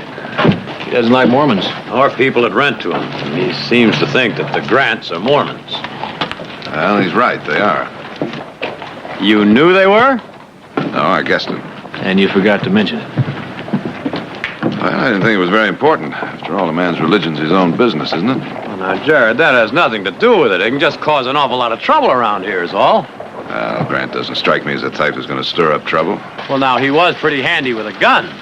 Denby is the type. Yeah, his type is always the problem. Well, he isn't about to forget this none too soon. Can you meet me back here a little later? Hey, boy, I thought you wanted to sign those papers. Well, I do, but I ought to take care of something first. See you here about 3? All right, fine.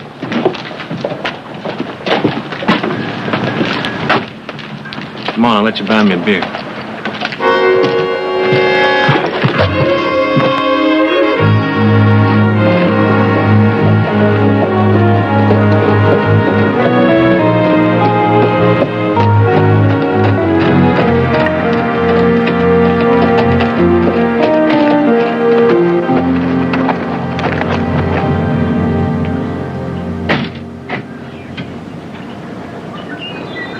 Oh, Mr. Grant? Is that the way you greet all your visitors?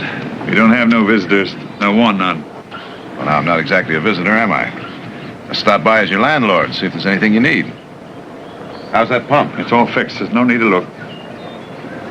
How about the roof on the shed? Need any more shingles? Mr. Barkley, I paid you your money, and I don't need no help. Now, I appreciate your interest, but we like our privacy. Is that the way all Mormons feel?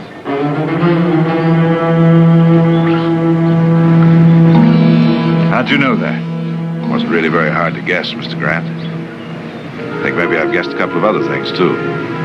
Might be wise for you and me to have a little talk. Put that thing away.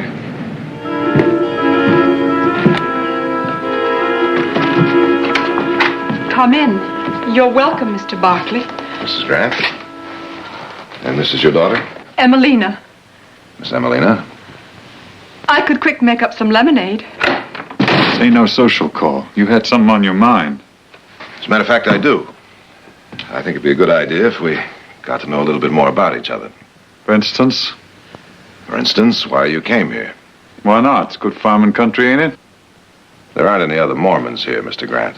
You ain't interested in why I come here. You're only interested in how quick you can get us away. Well, I paid my money and I ain't leaving. Now, nobody said anything about leaving. Well, I'm saying it. I want you out of here. Leave us alone. I'm interested in why you left Utah to come here and hide out on this farm. Why you don't want any visitors, no contact from anybody. Now, there has to be a reason for that. What reason would I have to hide out? I think it's the same reason that most Mormons are hiding out now. Going out onto the desert, some to Canada, some to Mexico. And most, I'm afraid, to jail eventually. I don't know what you're driving at. I'm talking about the Mormons who refuse to obey the new law. Who refuse to give up their plural wives. Emelina isn't your daughter. No, she's my sister. And I don't believe that either. She's your second wife, isn't that right? Can't prove that.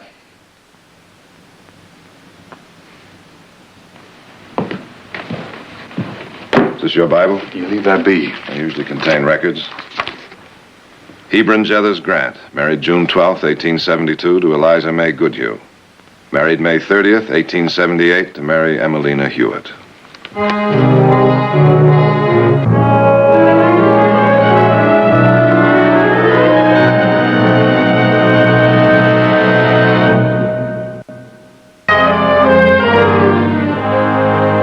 Why did you have to know?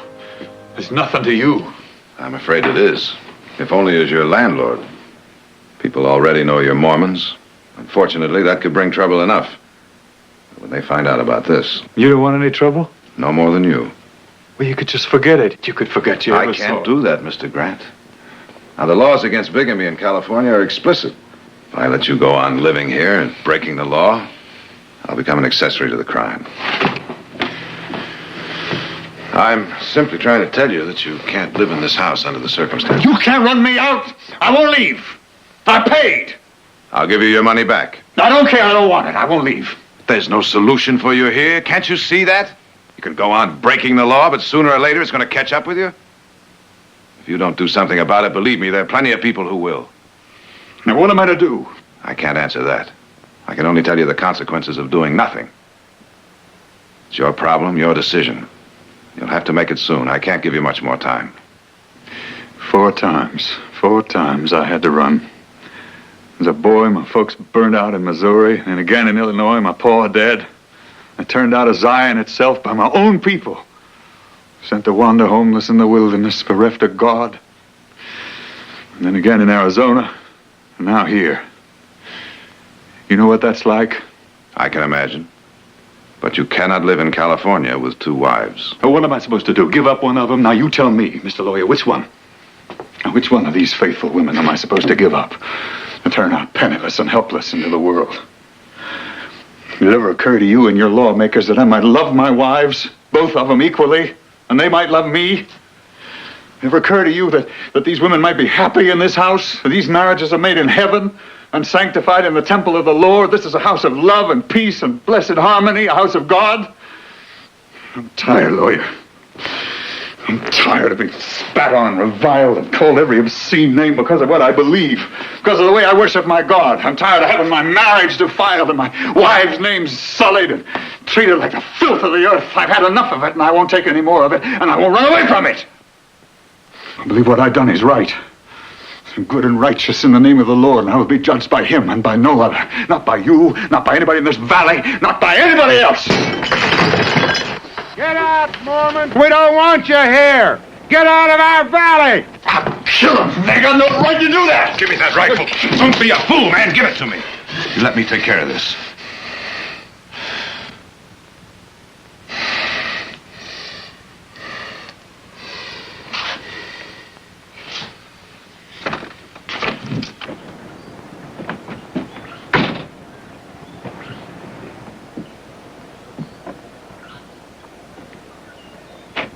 Now, Denby, you be smart. Ride off and leave these people alone. What are you doing here, Jared? This ain't your fight. I'm making it mine. Well, I ain't got nothing against you. We've been friends a long time.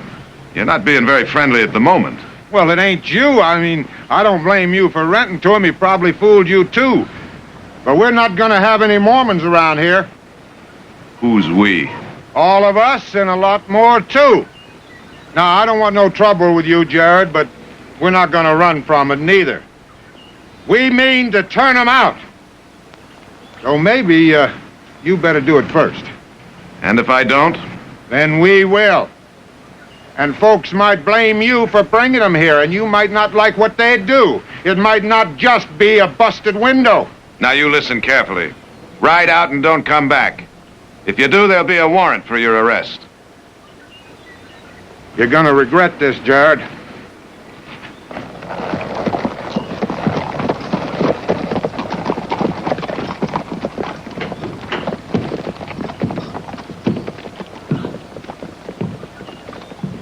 There's your answer, Mr. Grant. I mean to fight. You'll lose. Maybe not. You haven't got a leg to stand on, legally or otherwise. Now, what else can I do? You can go to Mexico. Nobody will bother you there. Run again? Well, then there's only one other answer, isn't there? No. Never. Mr. Barkley?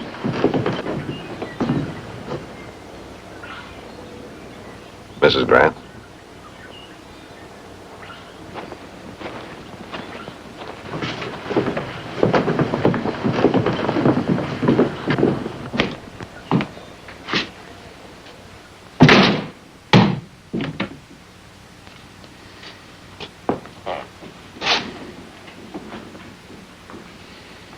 I'll tend the supper.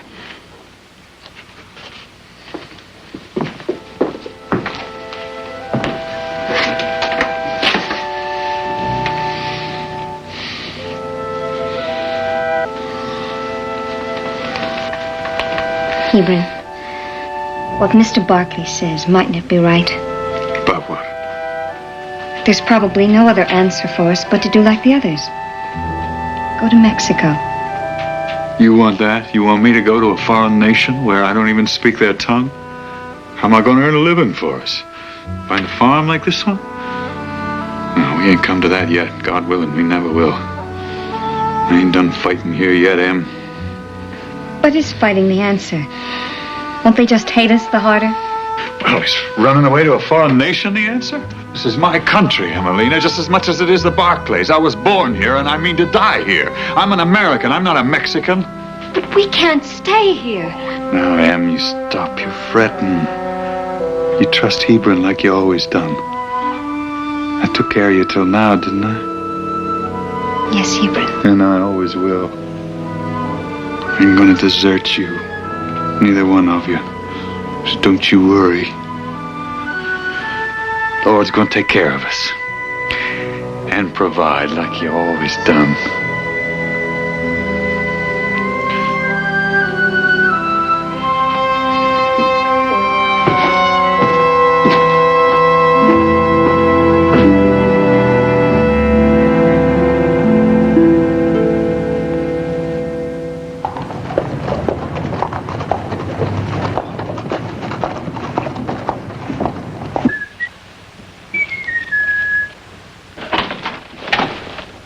Well, I told you he'd make it, Heath. 5 minutes to 3, isn't it? Mm-hmm. Well, how was your little trip out to the Grants? What'd you find out? Found out your taste is improving, for one thing. Thank you. Thank you very much. You're not running in luck, Nick. Huh? How's that? Lady's already married. Huh? The young one? Her name's Emelina, and she's Mrs. Grant. Oh, what about the other one? She's Mrs. Grant, too. Sign here, here, and here. Of course, Mormon. Oh, well, that explains why he didn't want anyone around. Yep. So? What'd you say to him? Told him I'd give him a little time to decide what to do. Meanwhile, you keep all this to yourself. Isn't that what you call being an accomplice, Brother Jared? It is. So what am I supposed to do? Run down the middle of town, tell Denby, tell the sheriff, have him arrest him, throw him in jail? What good would that do those two women? Well, now, that is his problem, isn't it? I mean, a man isn't supposed to be married to two women at the same time. What if he loves them both equally, Nick? Well, I doubt that. Says he does. Well, he can just give up one of them. What if they both love him? Look, the man is old enough to be Emelina's father. Now, she'd be better off without him. Sounds like a little wishful thinking. I'll tell you what is wishful thinking. If this little problem goes any further, it's all gonna blow up in our face. Well, Nick, I told him I was going to give him a little time, and that's what I'm going to do.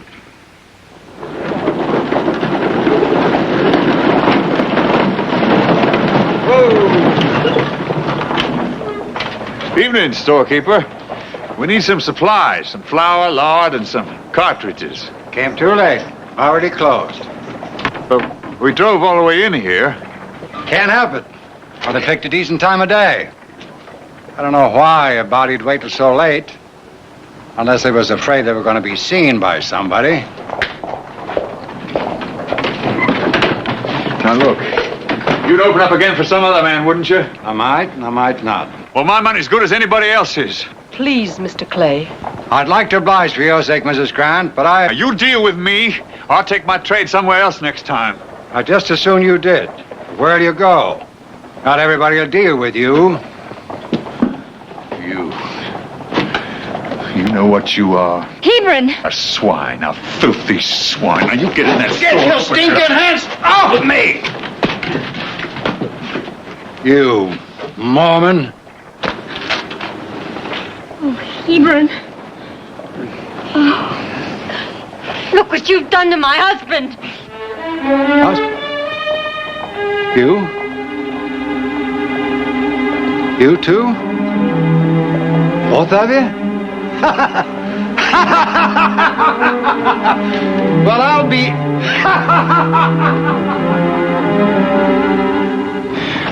Oh, Emelina.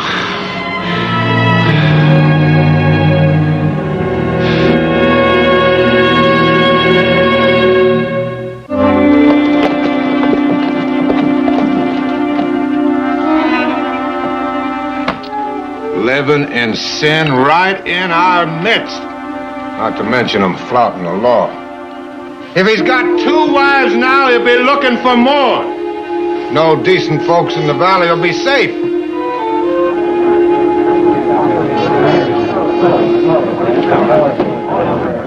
Well, what about it, Jared? You're the one man in town knows anything at all about the Grants. Is it true or isn't it? Yes, it's true, Fred. He's married to both of them. You just never got around to telling me. Well, I didn't know for sure myself until yesterday, and I felt I had to give the man a little time to make his decision. You had no right to do that, Jared. I know I didn't. I was hoping maybe we could solve this thing without anyone getting hurt. What are you going to do now? Only thing I can do. Arrest him. Mean a long sentence, Fred. Courts are being awful tough on these cases. Yeah, I know. Leave those 2 women alone, nobody to support them. Well, that's not my problem, and I might add it's not yours either. I don't know, Fred. Maybe it is. When the law works this kind of hardship on people. Jared, you're a lawyer. You know every law works a hardship on somebody. But that fact in itself isn't enough to keep us from doing the jobs we have to do. I know, but can it really hurt Fred to give the man just a little more time? A little more time? That law was passed 2 years ago. And Grant married his second wife 2 years before that. That law is retroactive. It penalizes people for doing something that wasn't a crime when they did it. Stands up in court. I'm talking about justice, Fred. How we enforce this law is the measure of our humanity.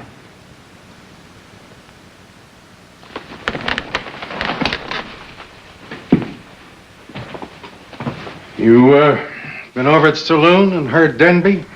Yeah. Time's running out, Jarrett. And it may be that I won't be able to give him time. So you tell him to hurry up. I'll go out and see him this afternoon. Thanks, Fred.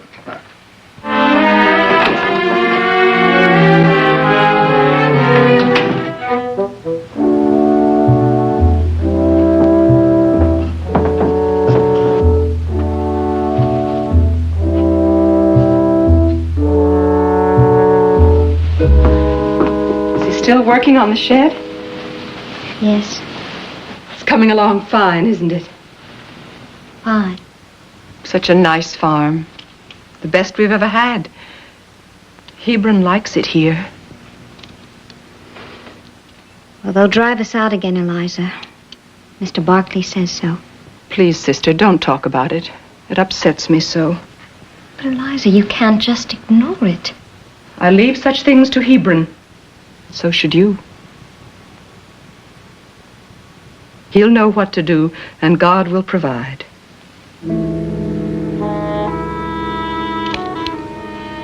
Hebron can be wrong. Of course, dear. But God can't.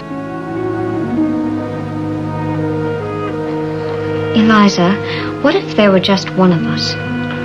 Now, sister, you know I don't like to talk of death. No, not death. I'm talking about the law. It says that we both shouldn't be living with Hebron. That's a bad law, and I don't talk about such things. I don't even think about them. Hebron will know what to do. Yes.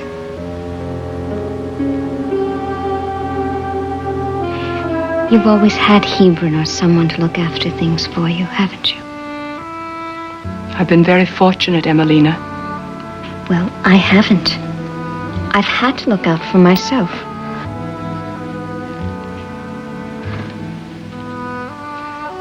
would get along fine with just one of us. And there wouldn't be any more trouble from the law or anyone else. Sister, I don't understand you. You shouldn't even think about such things. We're here, the three of us, and happy. Oh, Eliza, I'm sorry. I won't talk about it anymore.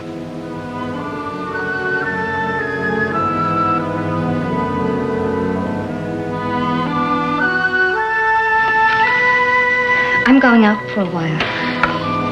All right, dear, don't be long.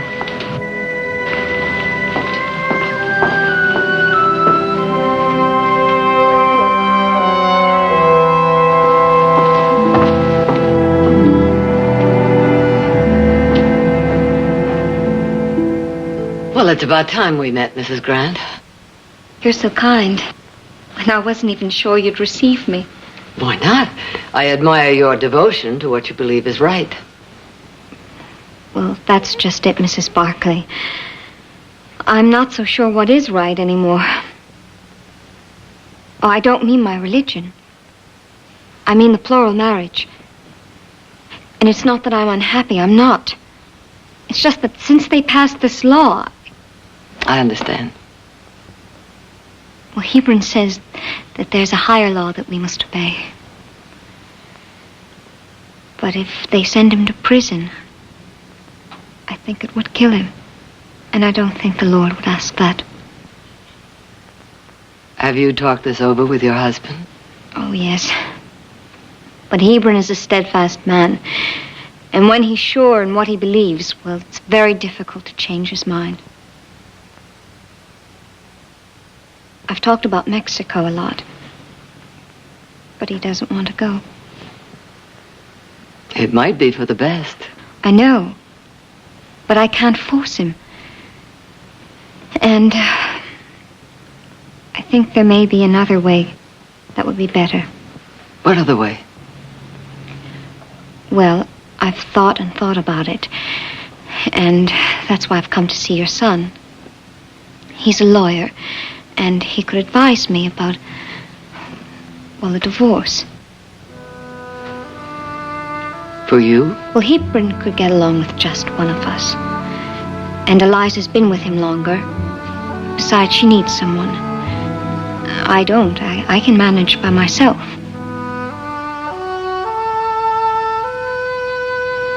And one of the reasons Hebron married me was so that I could give him children when Eliza hadn't given him any. But I haven't either. Well, what about your feelings? I'd rather know that he were free than in jail. Mrs. Grant, you must be very sure about this. Do you think your son can handle it?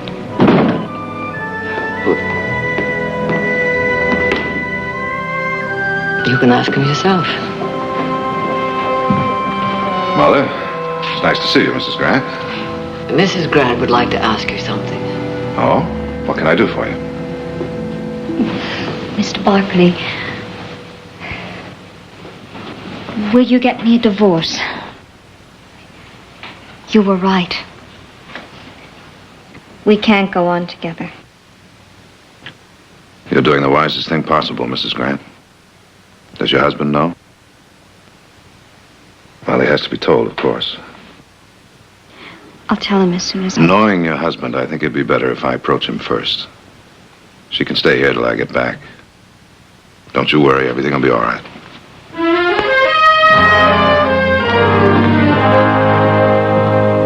I don't believe you. What have you done to her? Turned her against me? Now, calm down, Grant. You've got to see this thing the way it really is.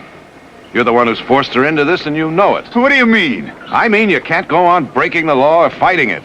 She sees that even if you don't. No, I won't let her. She can't do it. I'm afraid it's out of your hands. I won't let her! I'll bring her back if I have to kill all you fuckers. Grant.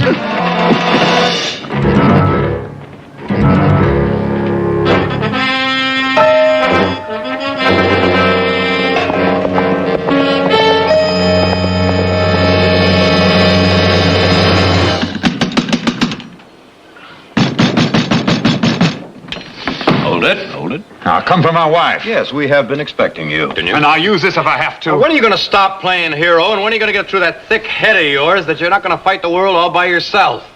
Huh? Now, why don't you put that thing down right there? And as soon as you decide to start acting like a gentleman, then you will be fully welcome into our home. How's that? There now, isn't that better?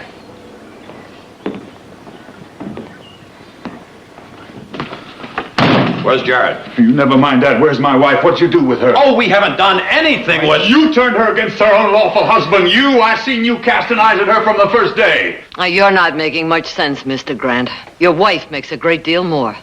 Now, you can't tell me my wife would decide to go away from me all by herself without being pushed into it. Then I'll tell you. It's true. Emelina, I'm not going to let you take my wife away from me. I'll fight you. I'll fight the whole country if I have to. Oh, that's all. And I'll have the Lord on my side. No, Hebron, you don't. I don't think the Lord has taken sides in this. Anyway, I don't want you to fight. You don't mean you really want to leave me? Not want to, Hebron. Have to, don't you see? No, I don't. No, you don't, Emelina. Listen, we'll go to Mexico just like you want.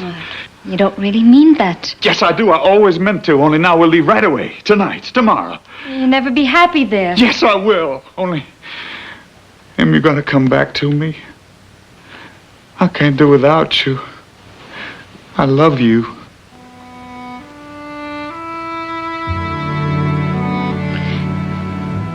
Do you really promise about going to Mexico? I promise.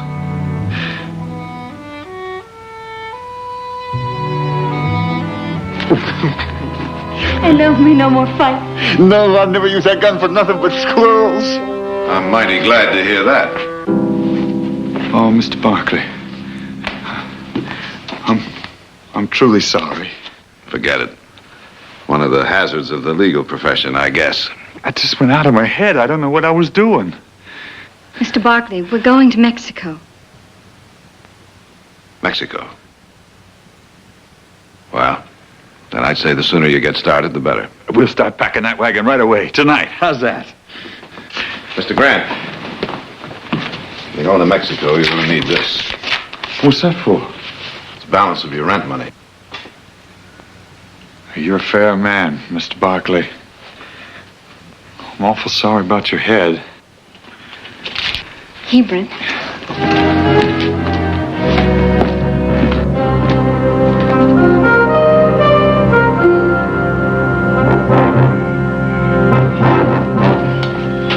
About time, Clay.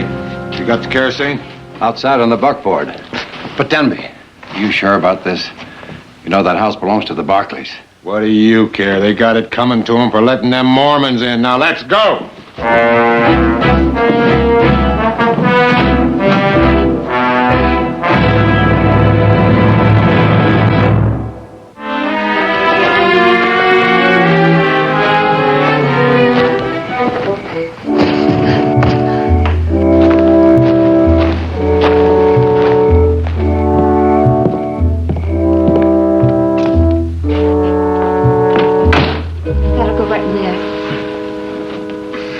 You know this is all foolishness. I really don't see any need of doing all this tonight. Well, you told Mr. Barkley. No. And you took his money. No. Well, you don't want to cause him any more trouble. Well, what trouble can there be tonight? I mean, what's it matter if we wait till the morning or the next day, for that matter? Well, you just don't know what might happen. And we've already caused that family enough upset. Now, you promised. I know, but you see, Hebron. All right. I was just making talk. Don't mean anything. Now. You want to help me with the sideboard, Hebron? Liza, I don't see how we can take that. We can't leave it behind. You just made it special. We have to. We can't take everything. It's going to be a hard enough trip. Is it a long way, Hebron? To Chihuahua? It's a long way. A lot of country in between. Good country, though. Farming and ranching. And all in the United States. With its laws. Now, Em, I wasn't suggesting a thing. Even though we might find places, lonely places, where a body could settle in and never see an outsider from 1 month to the next. But no, sir, we're going straight to Mexico. Never you fear, I made you a promise and I'm going to keep it. How long will it take, Hebron, to get there? About a month, maybe more, depending. On what? Well, on the weather, mostly. It ain't the right time of year for it. One thing we could do with all that time on the road, we can learn some of the language. Don't none of us speak a word of Spanish. How will we learn? Find me one of them books somewhere along the road. I don't know if I can learn, Hebron. I never was much good at foreign tongues. Well, neither am I, but we gotta try. We have to. And we will. We will. We'll do just fine. You'll see. Now, don't you worry. We'll do just fine. Yes. But not like here. Well, no, not exactly. It was nice here.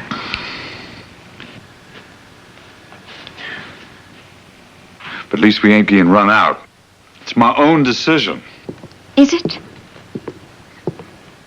Oh, maybe it'd have been better if I... Now, Em, you hush. This is the way I want it. It's going to be all right. Now, stop your worrying. You just leave all that to Hebron. Like Eliza here does. I'll take good care of you. And God will provide. Sure he will. You just leave everything to Hebron and my Lord. Grant! Grant!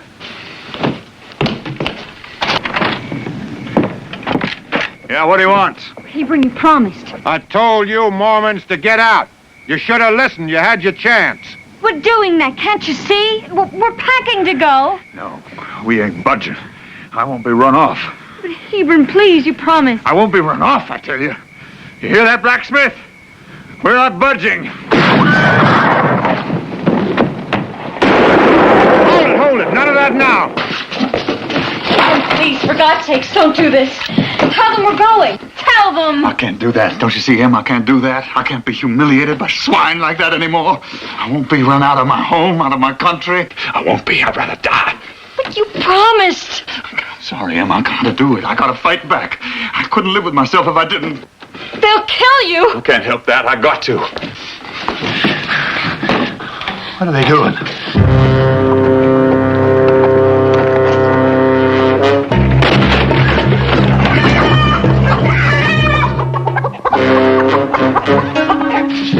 What are they doing?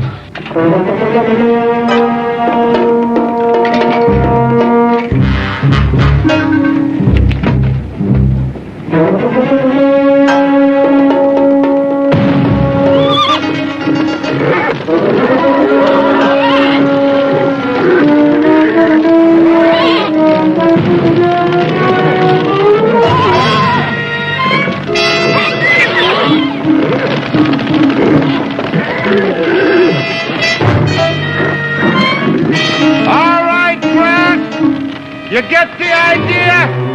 Now you gonna come out or shall we burn you out? Oh, Hebron. I can't. Even if I die for it, I can't. Come on and get me! You'll die. Pray, Emelina, pray. Kind Heavenly Father, Lord God of hosts, hear us in our need. Smite the sinners! God of Lehi. Pour it in the well.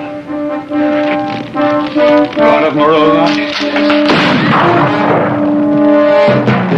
Smite the sinners.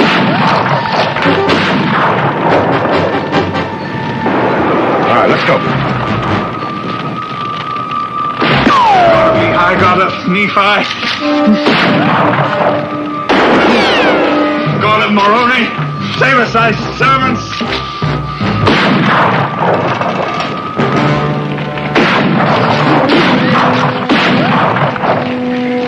Smite the sinners.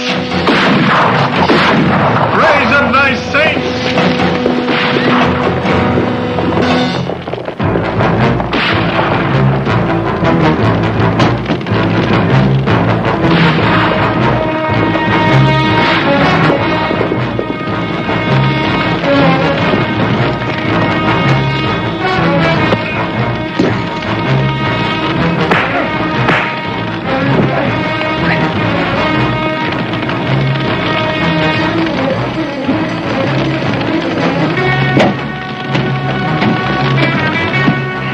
Thank God.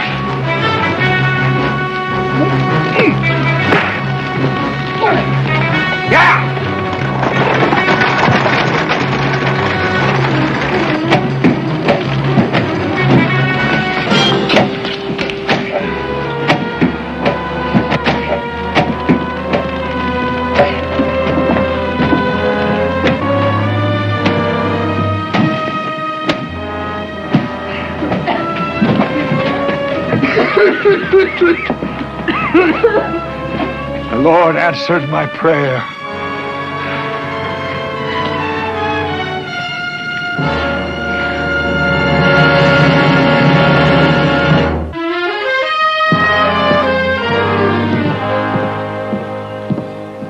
Well, Mr. Grant, wagon's all loaded and ready to go. Thank you.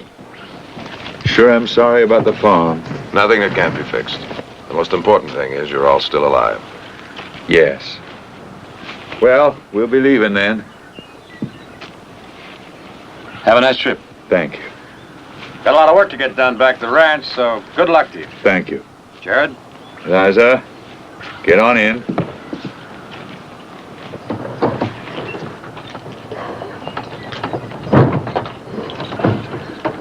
Whoops, better not forget this one. Oh, no. That's mine. It stays. Stays? What do you mean, Emelina? I'm not going, Hebron. What are you talking about? You know we can't stay Not here. we. Me. Em, I don't understand. I was right the first time. I'm getting that divorce.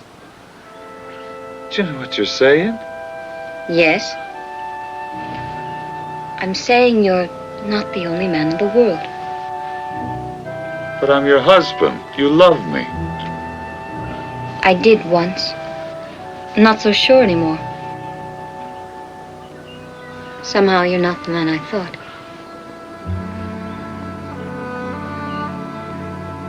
Anyway, I'm sure I can get over it. I want the chance to try.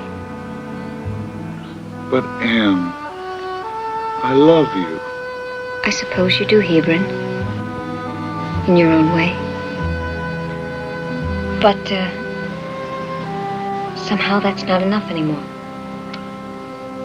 But... No. Go with Eliza. Don't you understand, Hebron? I don't love you anymore. Now go.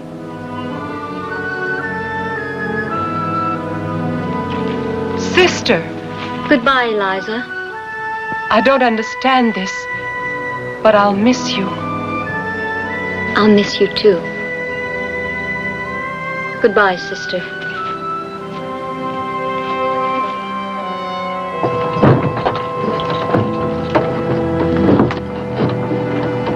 Emelina, Goodbye, Hebron. I don't know what you're doing.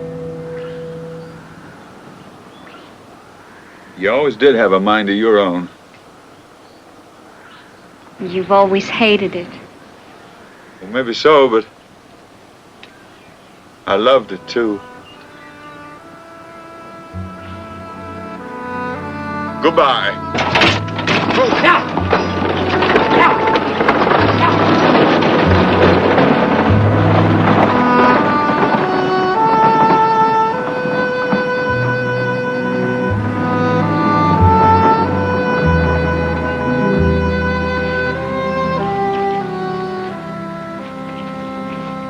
Mr. Barkley, would you take me to the railroad station? Of course I will. Where are you going to go, Emelina? Back to Utah, I think. I know people there. What about the divorce? There won't be a divorce. But he won't know that, will he? And it'll be all right. Because he won't be breaking any law.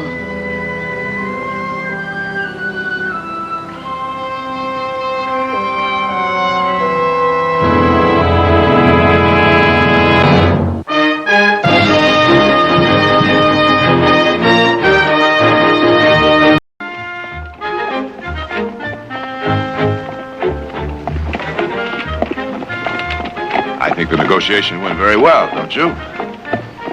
Thought I what? Oh, all right. Don't give me credit.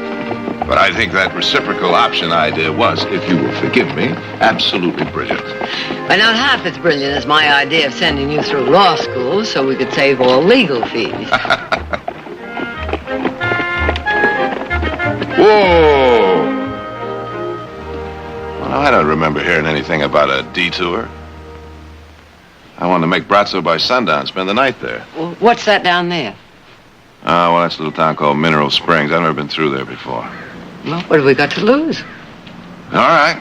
Maybe spending a night in a strange town will help break the monotony of the trip back to Stockton. Giddy up.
Well, at least we'll get a nice, quiet night's sleep.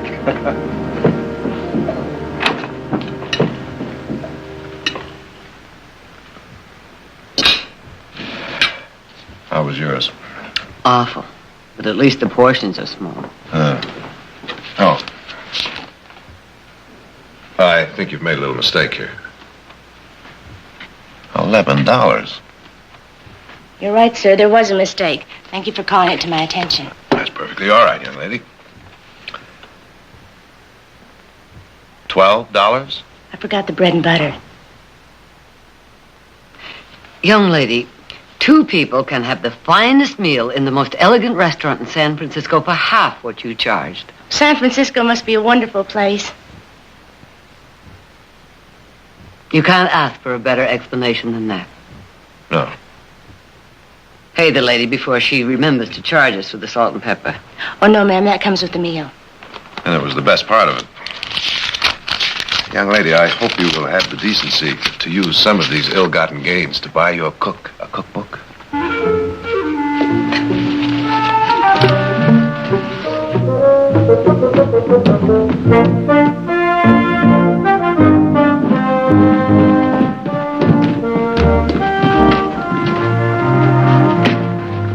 We're checking out.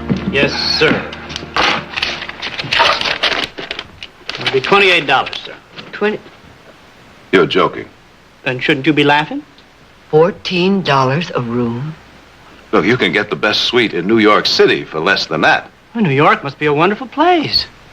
Now, look, $14 a room for this place is outrageous. Well, I can't argue with you on that. If it was 14 a room. Isn't 2 times 14 still 28? Erect. You're a bright young fella. But it was only $10 a room. What's the other $8 for? Well, now, there was $1 for horse hitching. Horse hitching? I seem to recollect you're hitching up yesterday. Yes, I hitched up to the horse rail. That was the hotel porch rail. Private property. There wasn't any place else to hitch. Reckon you're right. And $2 for towels and water, and $3 for feeding and washing the horse. $3? Do you realize I could get a dozen horses fed and washed for $3? Not here. And then there was $2 for miscellaneous. Oh, I'm going to hate myself for asking this, but miscellaneous what? Oh, things like kerosene for the lamps, reading matter. Do you, by any chance, mean that dog-eared book, Birds of North America? You don't like birds? I love birds, but I'm not too fond of vultures. Oh, Jared, you were lucky. The literature in my room was Ferns Are Our Friends. Look, we didn't even read the books. Might be and might not be. Oh, pay him and let's go. Oh, no, I'm not going to pay him. I'm not going to be taken. I want to talk to the proprietor. Start talking. Ah! Now, look, you may think this is funny, but I don't. You might as well face it. I am not going to pay that bill. You got some trouble, Joe? Seems like these folks are fixing not to pay the bill. Well, you know that's against the law. Didn't they teach you that in law school? Now, look, Mother, will you just let me handle this, please? Your mama knows best. You really don't want to go to trial over this, do you? Oh, no. I certainly do. Oh.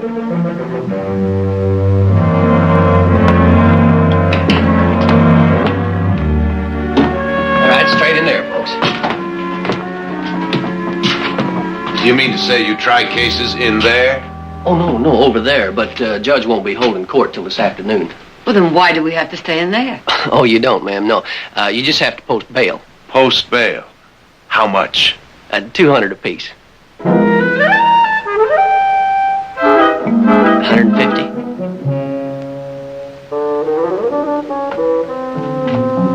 Well, how about some brush? Oh, that would be nice. Good. Hold it. What do you charge for breakfast? Oh, I won't charge you nothing. Oh, well, in that case, we'll have some. Jared, you're handling this case beautifully. Well, as a matter of fact, I am. Would you like to have gone back to Stockton without breakfast? This one's bound to be better than the one at the hotel, and free. I wish we were.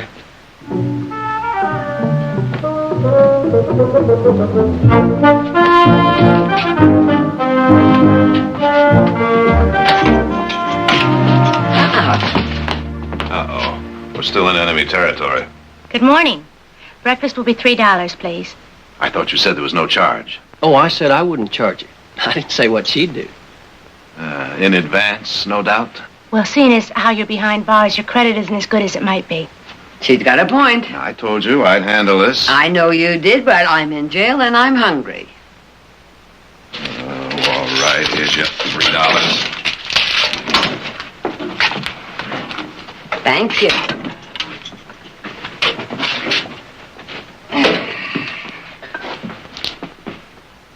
Ew. The cook did not buy the cookbook.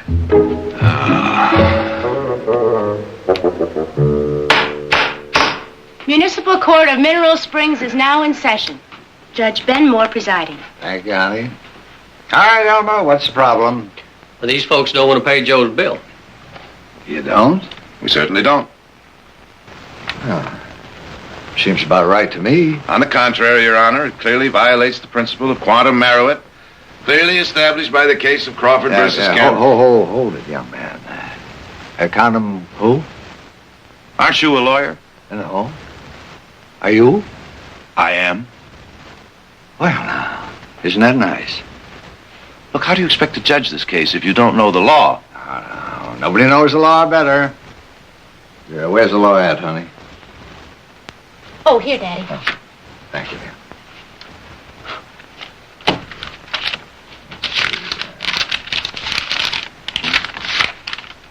Here it is, right here. Now, it says, anybody who don't pay his bills is breaking the law and goes to jail until he does. That's what it says here. You're breaking the law, all right. I'd like to know the origin of those laws. Well, I'll be glad to tell you. Duly passed by the mayor and the town council. I'd like to discuss this with the mayor. Oh, sure thing. Start discussion. You're the mayor. Mm-hmm. And Joe and Elmer and me is the town council. Oh, you win this one, Jared, and you're ready to sit on the United States Supreme Court.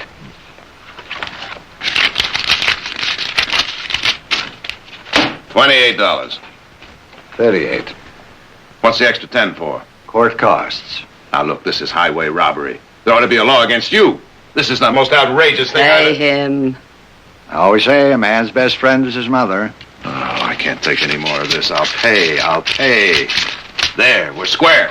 Uh-huh. Now what? A little matter of contempt of court. I don't believe this. Oh, I do. Outrageous, highway robbery. It's pretty strong words, young fella. See, I wonder what that's worth. What I am thinking is worth at least $100. You say $100? That sounds about right to me. I trust your judgment, young fella. After all, you went to law school. Not a good that's done us. Look, whose side are you on? Apparently the wrong one. See, $100 will do it. All I've got is $90. There. Now, I assume that you will accept our bank draft for the extra 48. Yeah, why would you assume a thing like that? Oh, Your Honor, I'm Victoria Barkley, and I assure you that bank draft will be honored by our bank in Stockton. Yes, ma'am. But this ain't Stockton. This is Mineral Springs. Then may we talk to your local banker? Oh, sure thing. Except we got no bank. No bank? No. There's a bank over in Brazzo. May we send our draft over there to be cashed? Everything over in Brazzo is controlled by Ed Crawford, including the bank. Why would he cash your draft? It's just possible he's heard of us and will cash it. Oh. All right, you make it out and I'll send it over. Pete, ride over to Brazzo and see if you can cash this. That's for $100.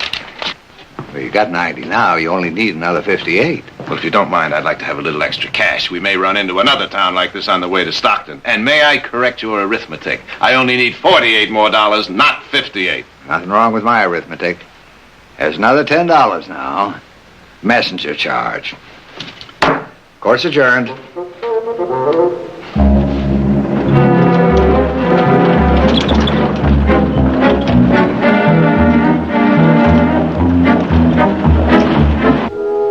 Of course I know about the Barclays.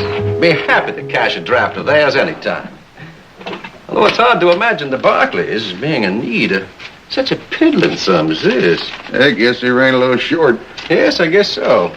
Well, you just tell them to feel free to call on me any time. And please, present my respects to them.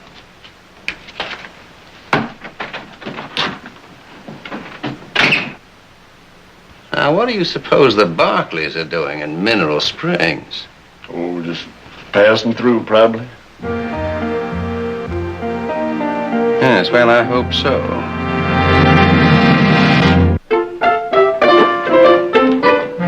How they doing, Pa? Quietest business we've ever had. They sure are nice folks. Seem to be. Do they have to stay in jail, Pa?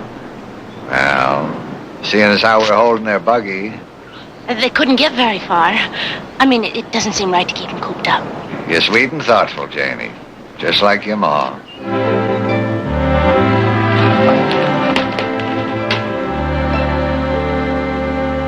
You're very quiet. I'm planning a jailbreak. Wrong file. The money come? Not yet. But we're letting you out till it arrives. Well, this sudden trust in us is very touching. Janie here thought you'd been cooped up a little too long. Oh, aren't you afraid we'll try and run away? No, we ain't. We got your buggy, you know. And I'm not much of a runner on an empty stomach. Yeah, that's right. Well, Oh, I'd be glad to fix you some lunch. No charge. Oh, that's very kind of you, but do you mind if I fix the lunch? Oh, you don't want to bother? oh, yes, she does. Why don't you just come along and join us?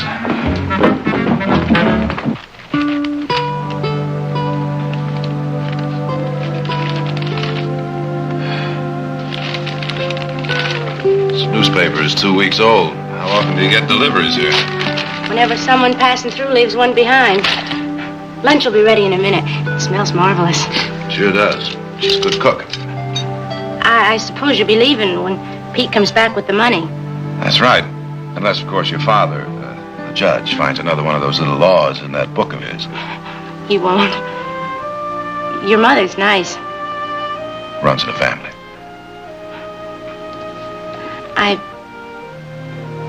I don't suppose you could stay a while. Oh, Janie, I'm afraid this town is just a little too rich for our blood.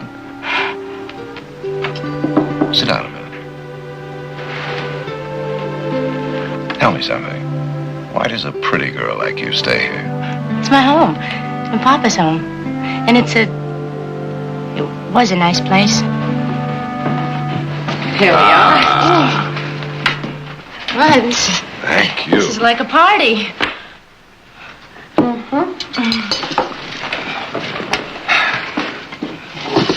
Now.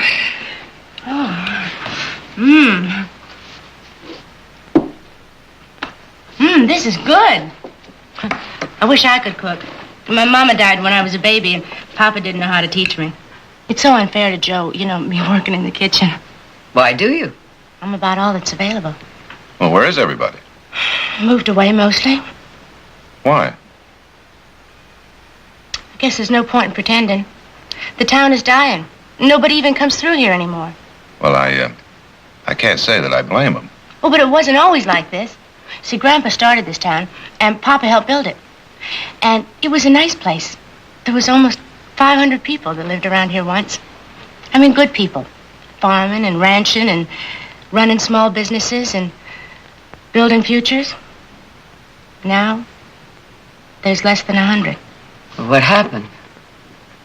That Ed Crawford put his hands around this town's throat and squeezed. Well, it seems to me to take a pretty big pair of hands to do that. Well, he did it. He built a brand new road through Brazzo and gradually got all the traffic from here. Then he set up twice-a-day stagecoach service and once-a-day freight wagons.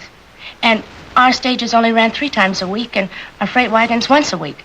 And we couldn't compete. And eventually all the people moved to Brazzo where things were booming. Now we're just doing what we can to hang on. Janie, you mean that you're trying to support this town by bilking unsuspecting travelers like us? And we hate it, but we have to do something. We have to pay for the school books for the kids and pay for a part-time school teacher and try to keep a doctor in town and repairs and that detour sign. That was my idea. I guess it's terrible, but we just had to get the people through here somehow. Well, you can't keep on doing that forever. Maybe not. But we're just not going to let that Ed Crawford kill our town without a fight. At least we're trying.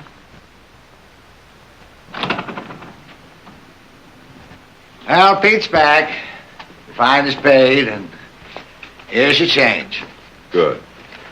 And your buggy's outside, and you're free to go anytime you want. All right. Something smells good. Well, Mrs. Barkley's a wonderful cook. Hey, a couple riders coming in. I better get Joe. I gotta get things ready. Thank you for the nice lunch.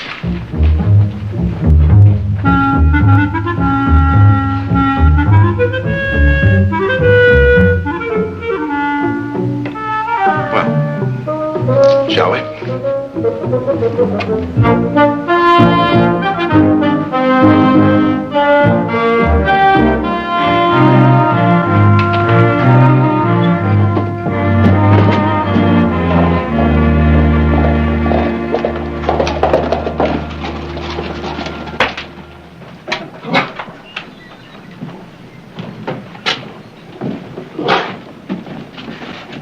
Horse hitching. $4.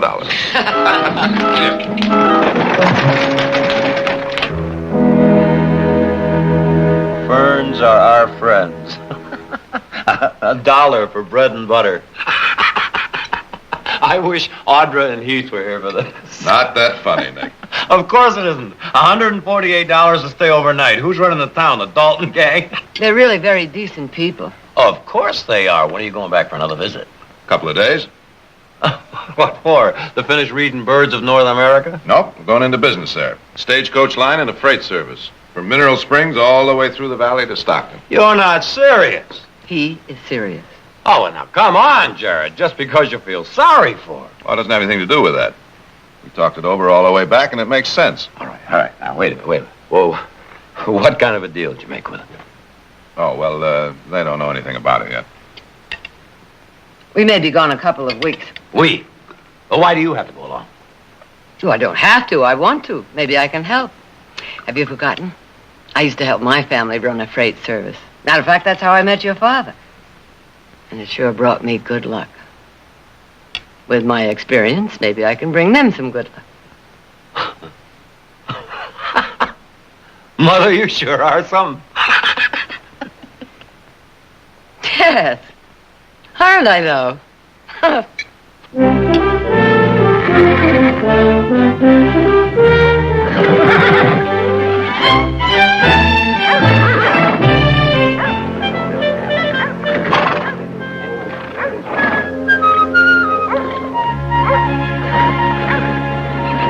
I don't understand. Those wagons got our name on them. Why not? We're partners. That don't seem right, Miss Barkley. We can't even pay our share of the costs.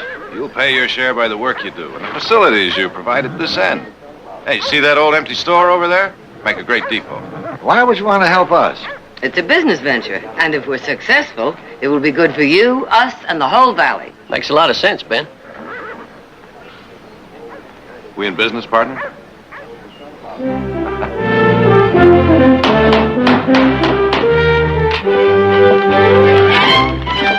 That's gonna look just fine, Lou.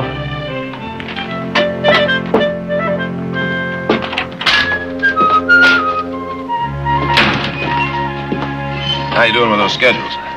Well, I've got the one worked out from Mineral Springs to Stockton, but not the one from Stockton to Mineral Springs. Well, what's the problem? You just reverse them. Have you forgotten that long hill 7 miles out of Stockton? Well, what about it?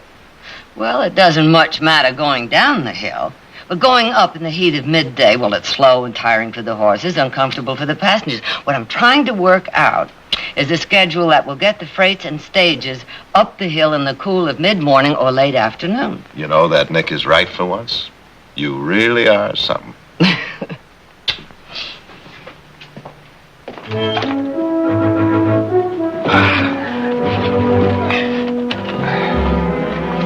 That it? That's it.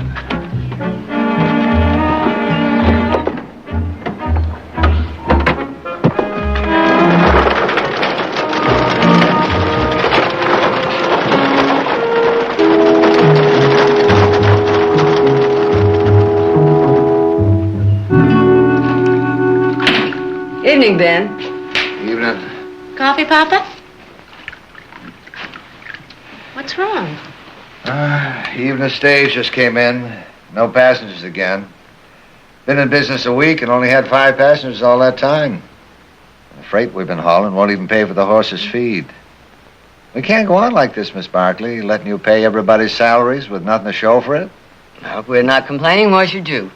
Well, just don't seem right. Ben, people are used to doing business in Bratzo. Give them time, they'll come to us.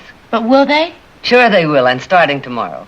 Seems to me you're building up a lot of rash hopes, Miss Barkley. Oh, I don't think so. When the morning stage leaves for Stockton, if there are no paying customers, we'll fill it with non-paying townspeople, and we'll fill the freights with empty boxes. Well, I don't understand. What good's that going to do? Well, when people see our freights and stages going through loaded, they'll start coming to us. Business attracts business, and illusion becomes a fact. That sounds kind of crazy. Jared like the idea? Uh-huh. He's out now looking for non-paying customers.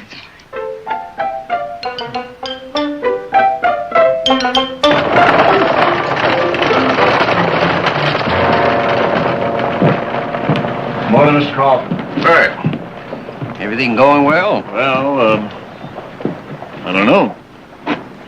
Anderson didn't show with his load this morning. Gilman, Miller, they didn't show yesterday. Well, now, perhaps they're just not ready to ship yet. Maybe. But couple of boys have been telling me they've been seeing them wagons from Mineral Springs all loaded up and making the runs. Are the Barclays still in Mineral Springs? That's what I hear.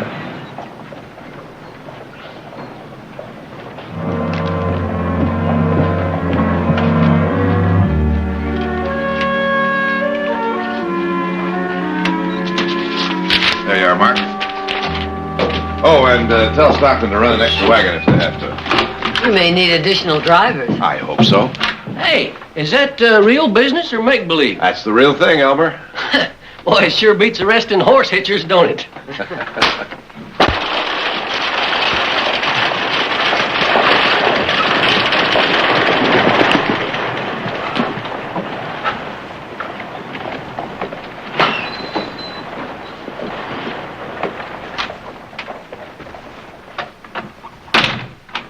Good morning. Morning. Well, you must be the Barclays.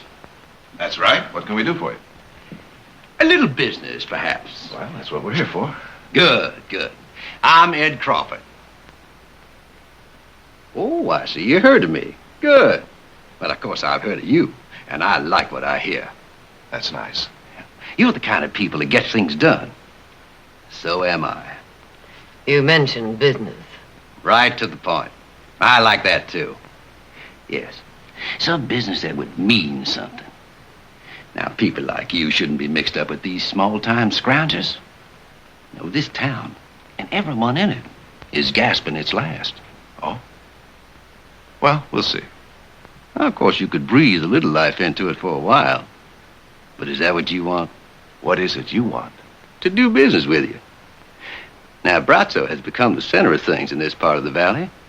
Stockton is the center of things out your way. Now, if we pool our strengths and work together, we could control this entire county.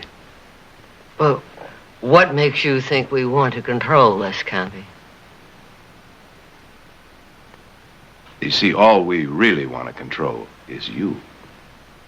Well, perhaps you think it over and reconsider. Good morning. Good morning.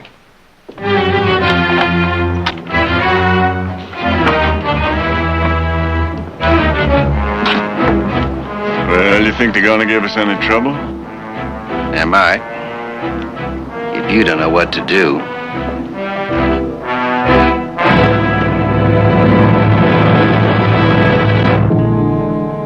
I just can't understand it, Ben. In a week, we've lost almost all the business we've built up. There's got to be some explanation for it. I've been talking to people, but everyone's clammed up. Never had trouble talking to them before. It's like they were scared.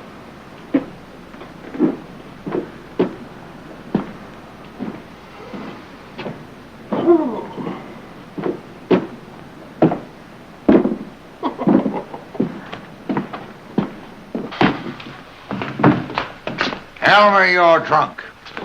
You drink, you get drunk. But on duty? I seen my duty and I done it. Jeff Gray does not like to drink alone. Now, you get out of here and go sleep it off someplace. I ain't that drunk. And Mr. Barkley and I got some business to discuss. So have I. Jeff's freight business. Which we don't happen to have anymore. Ben, you know Jeff. Sober, you can't get a word out of him. Well, drunk, you can't shut him up. Now, wait a minute. You mean you got him to talk? Matched him drink for drink. He sprung like a leaky trough. Jeff has been threatened. By who? Even Jeff doesn't know. A couple of fellas showed up at his ranch the other night. Said they knew he'd been shipping out of Mineral Springs. If he didn't start shipping out of Brazzo, they'd burn him out. And all the others, too? According to Jeff. Well, it's Crawford's men. There isn't any doubt about that. But what I can't figure out is how they know who's shipping what. Now, did Jeff have any idea about that? No. But I do. I've been noticing. A couple of strangers been hanging around the depot lately. You know, watching the wagons coming and going. Yeah, who's shipping and who's bringing stuff in, right? And watching the stagecoaches. Come here. I want to show you something.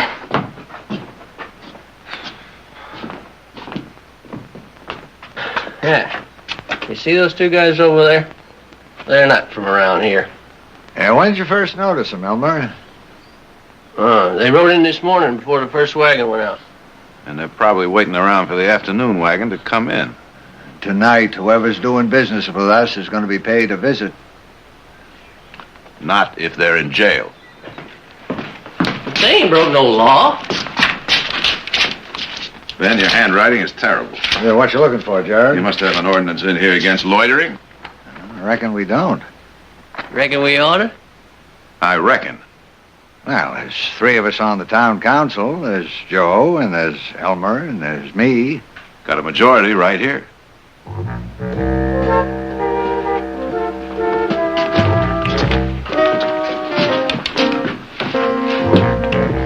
All loiterers will be arrested. How's that? That sounds legal to me. Well, Elmer, you think you can handle it? Ben, the day I can't outdrink Jeff Gray, I'll turn in my badge.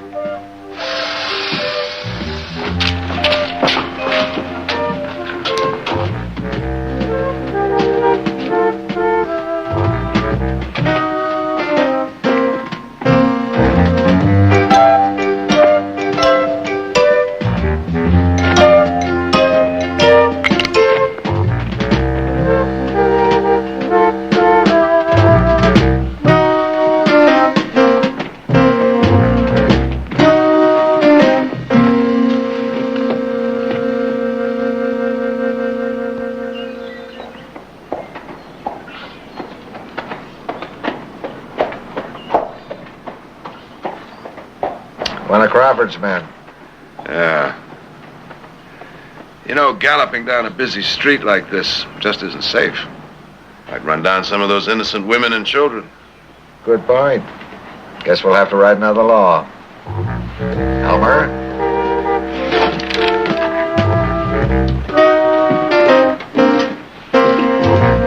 No galloping on busy street.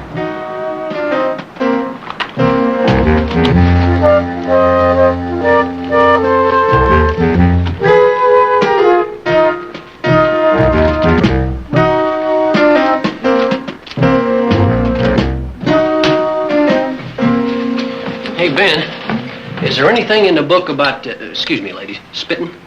No, but there will be in a minute. You think the jail's big enough? Oh, sure.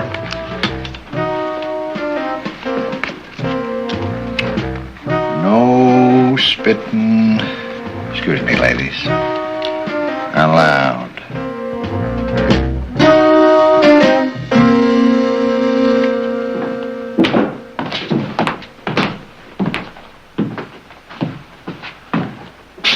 Are you holding some of my men? Oh, they yours? On what charge? A whole slew of things. Violation of ordinances number 27, 28, 29, 30. Be more specific. Loitering, galloping, gunning, and spitting. This your idea? Who, me? No. He's the mayor, they're the town council. I'm just an interested observer, that's all. And I hear you're a lawyer. Well, that's right. And as such, I'd like to give you a little free but valuable advice. You and your men stay out of this town. Or you'll do what? Build a bigger jail, right, Mr. Mayor? Mm-hmm. What do I have to do to get my men released? Yeah, paying the fine will help. How much? Let's see now. That comes to $340.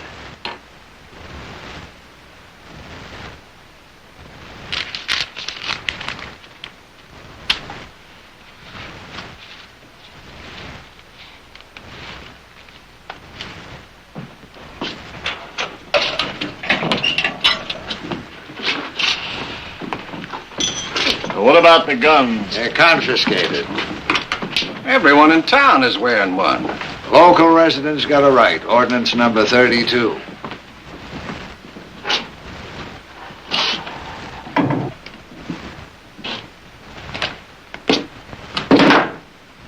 Just a minute. What? Ordinance number 33. Smoking in a public building. Fine will be $10.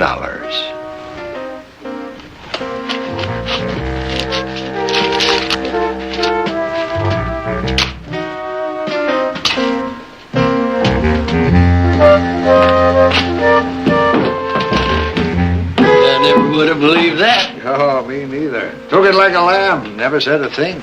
Oh, he said a lot. Loud and clear. Mr. Crawford has just declared war, gentlemen.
How is he? He's going to be all right. Are you sure? Doc's got him all fixed up. All he needs now is some rest. What are you going to do? Well, we can't send the wagons out anymore without armed guards. There aren't any around here. So I've wired my brother Nick to hire the men we need. They should arrive tomorrow. No! Well, we've got to do something. What's the matter with you? Hasn't there been enough damage? Are you going to keep going until someone gets killed? Oh, wait a minute.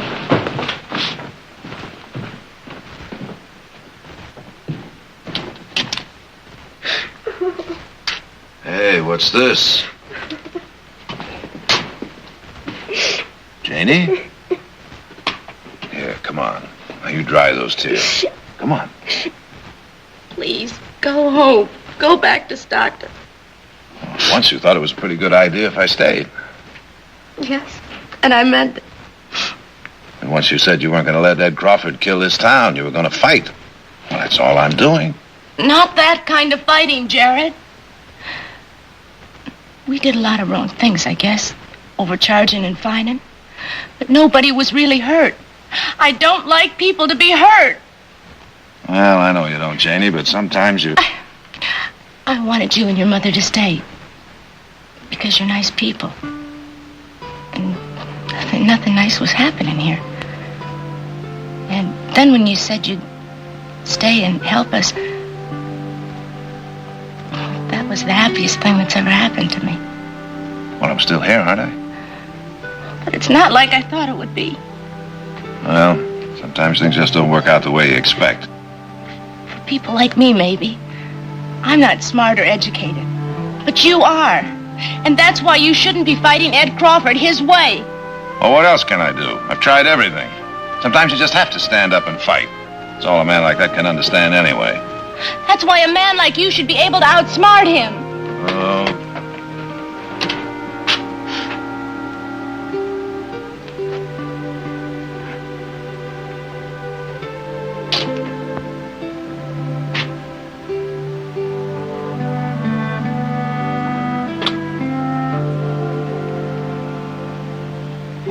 Why'd you do that?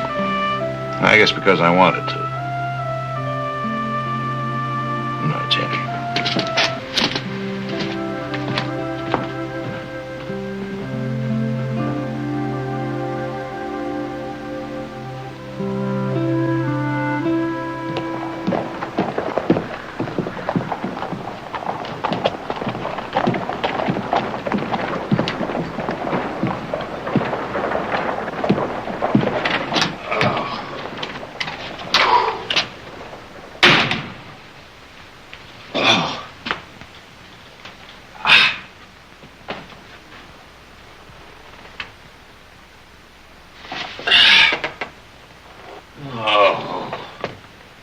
are you, too.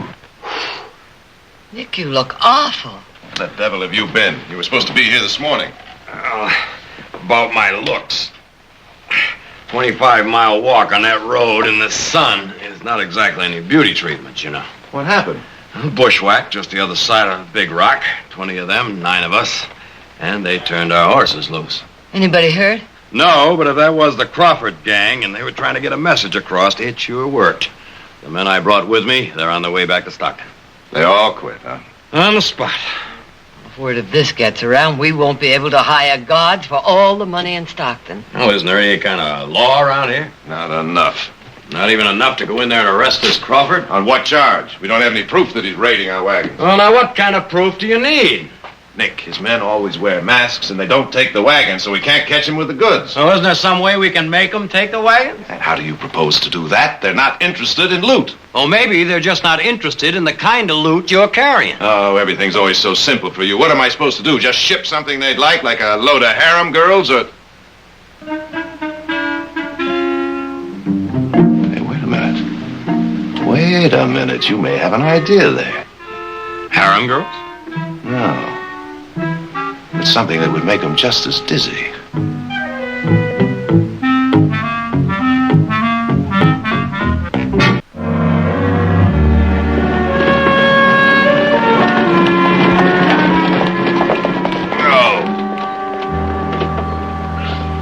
All right, now just throw down your gun.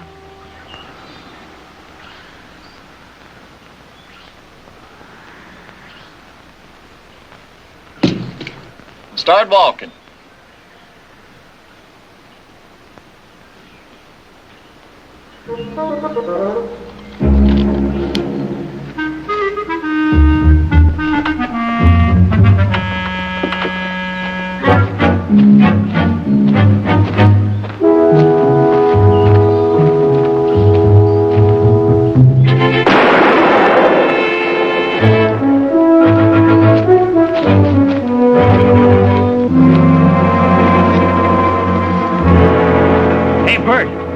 Look at this.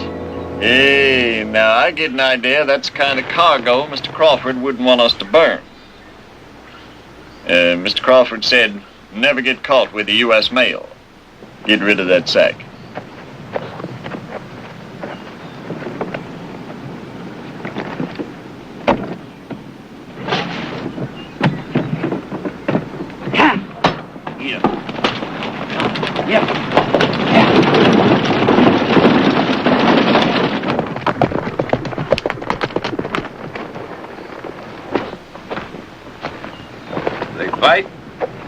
This is all they left. You know, Nick, when we imported all that beautiful champagne from Europe last year, I never figured we'd be using it this way. Yeah, well, we did want it for a special occasion. Well, this is a special occasion. Mm-hmm.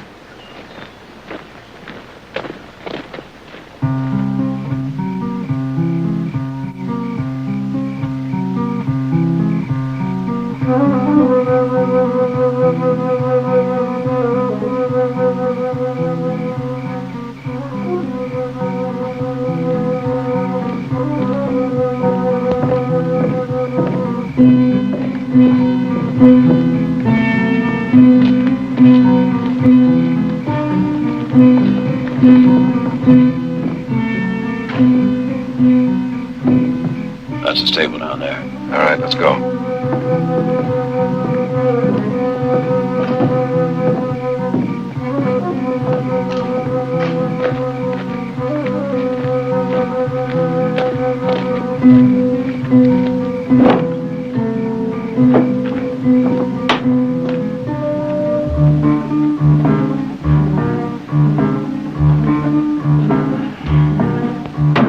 Where the devil could they have hidden that wagon?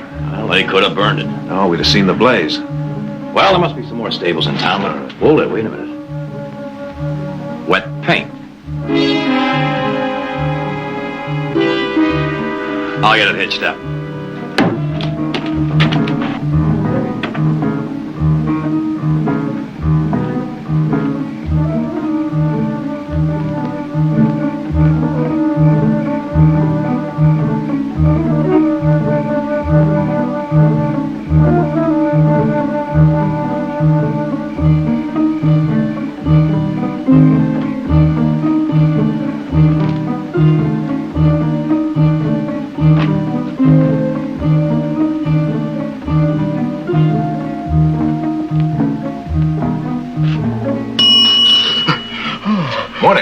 What do you want? I'd like to see Ed Crawford, please.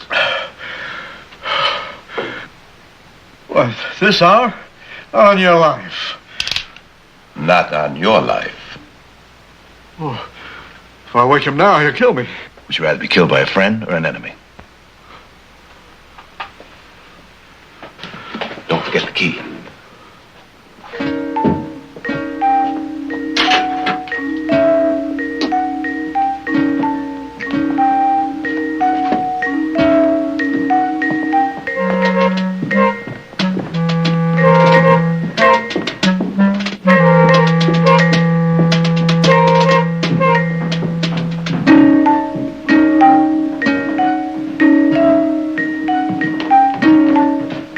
Open it.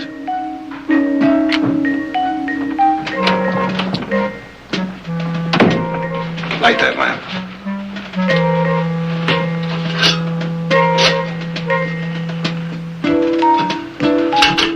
All right, get over here.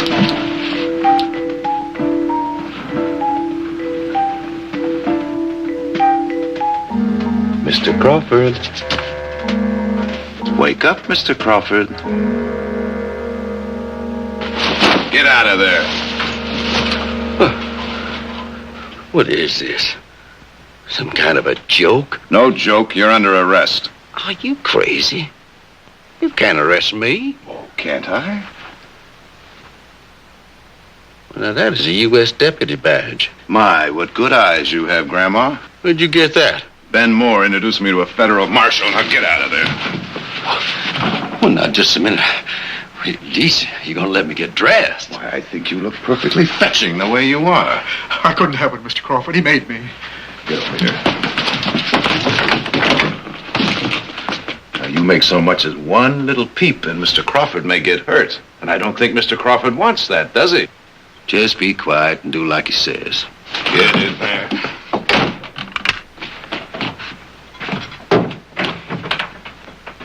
All right, let's go. Move!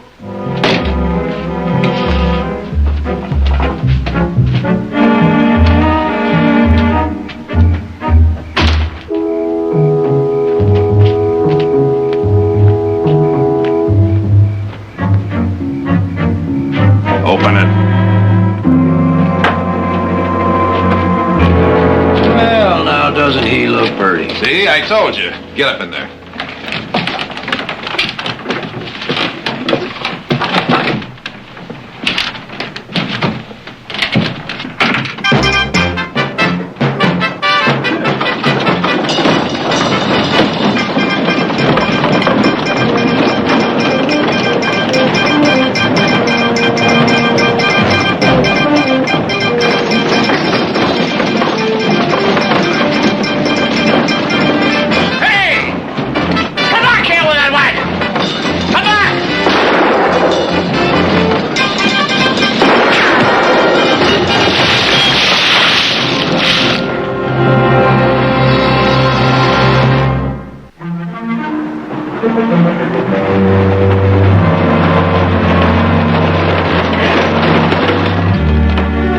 Get down.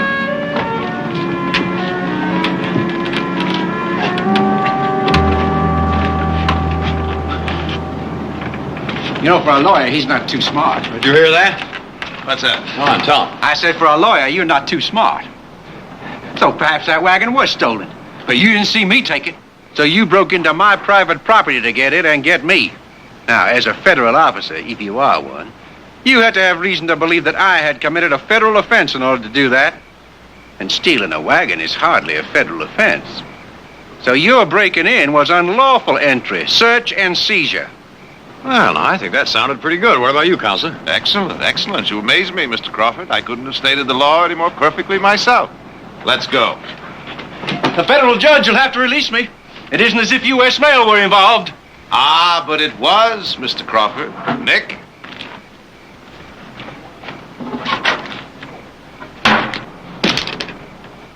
A second bag. Second bag. There's one other offense, Mr. Crawford. Going around in public in that nightshirt. I'm going to have to charge you with indecent exposure.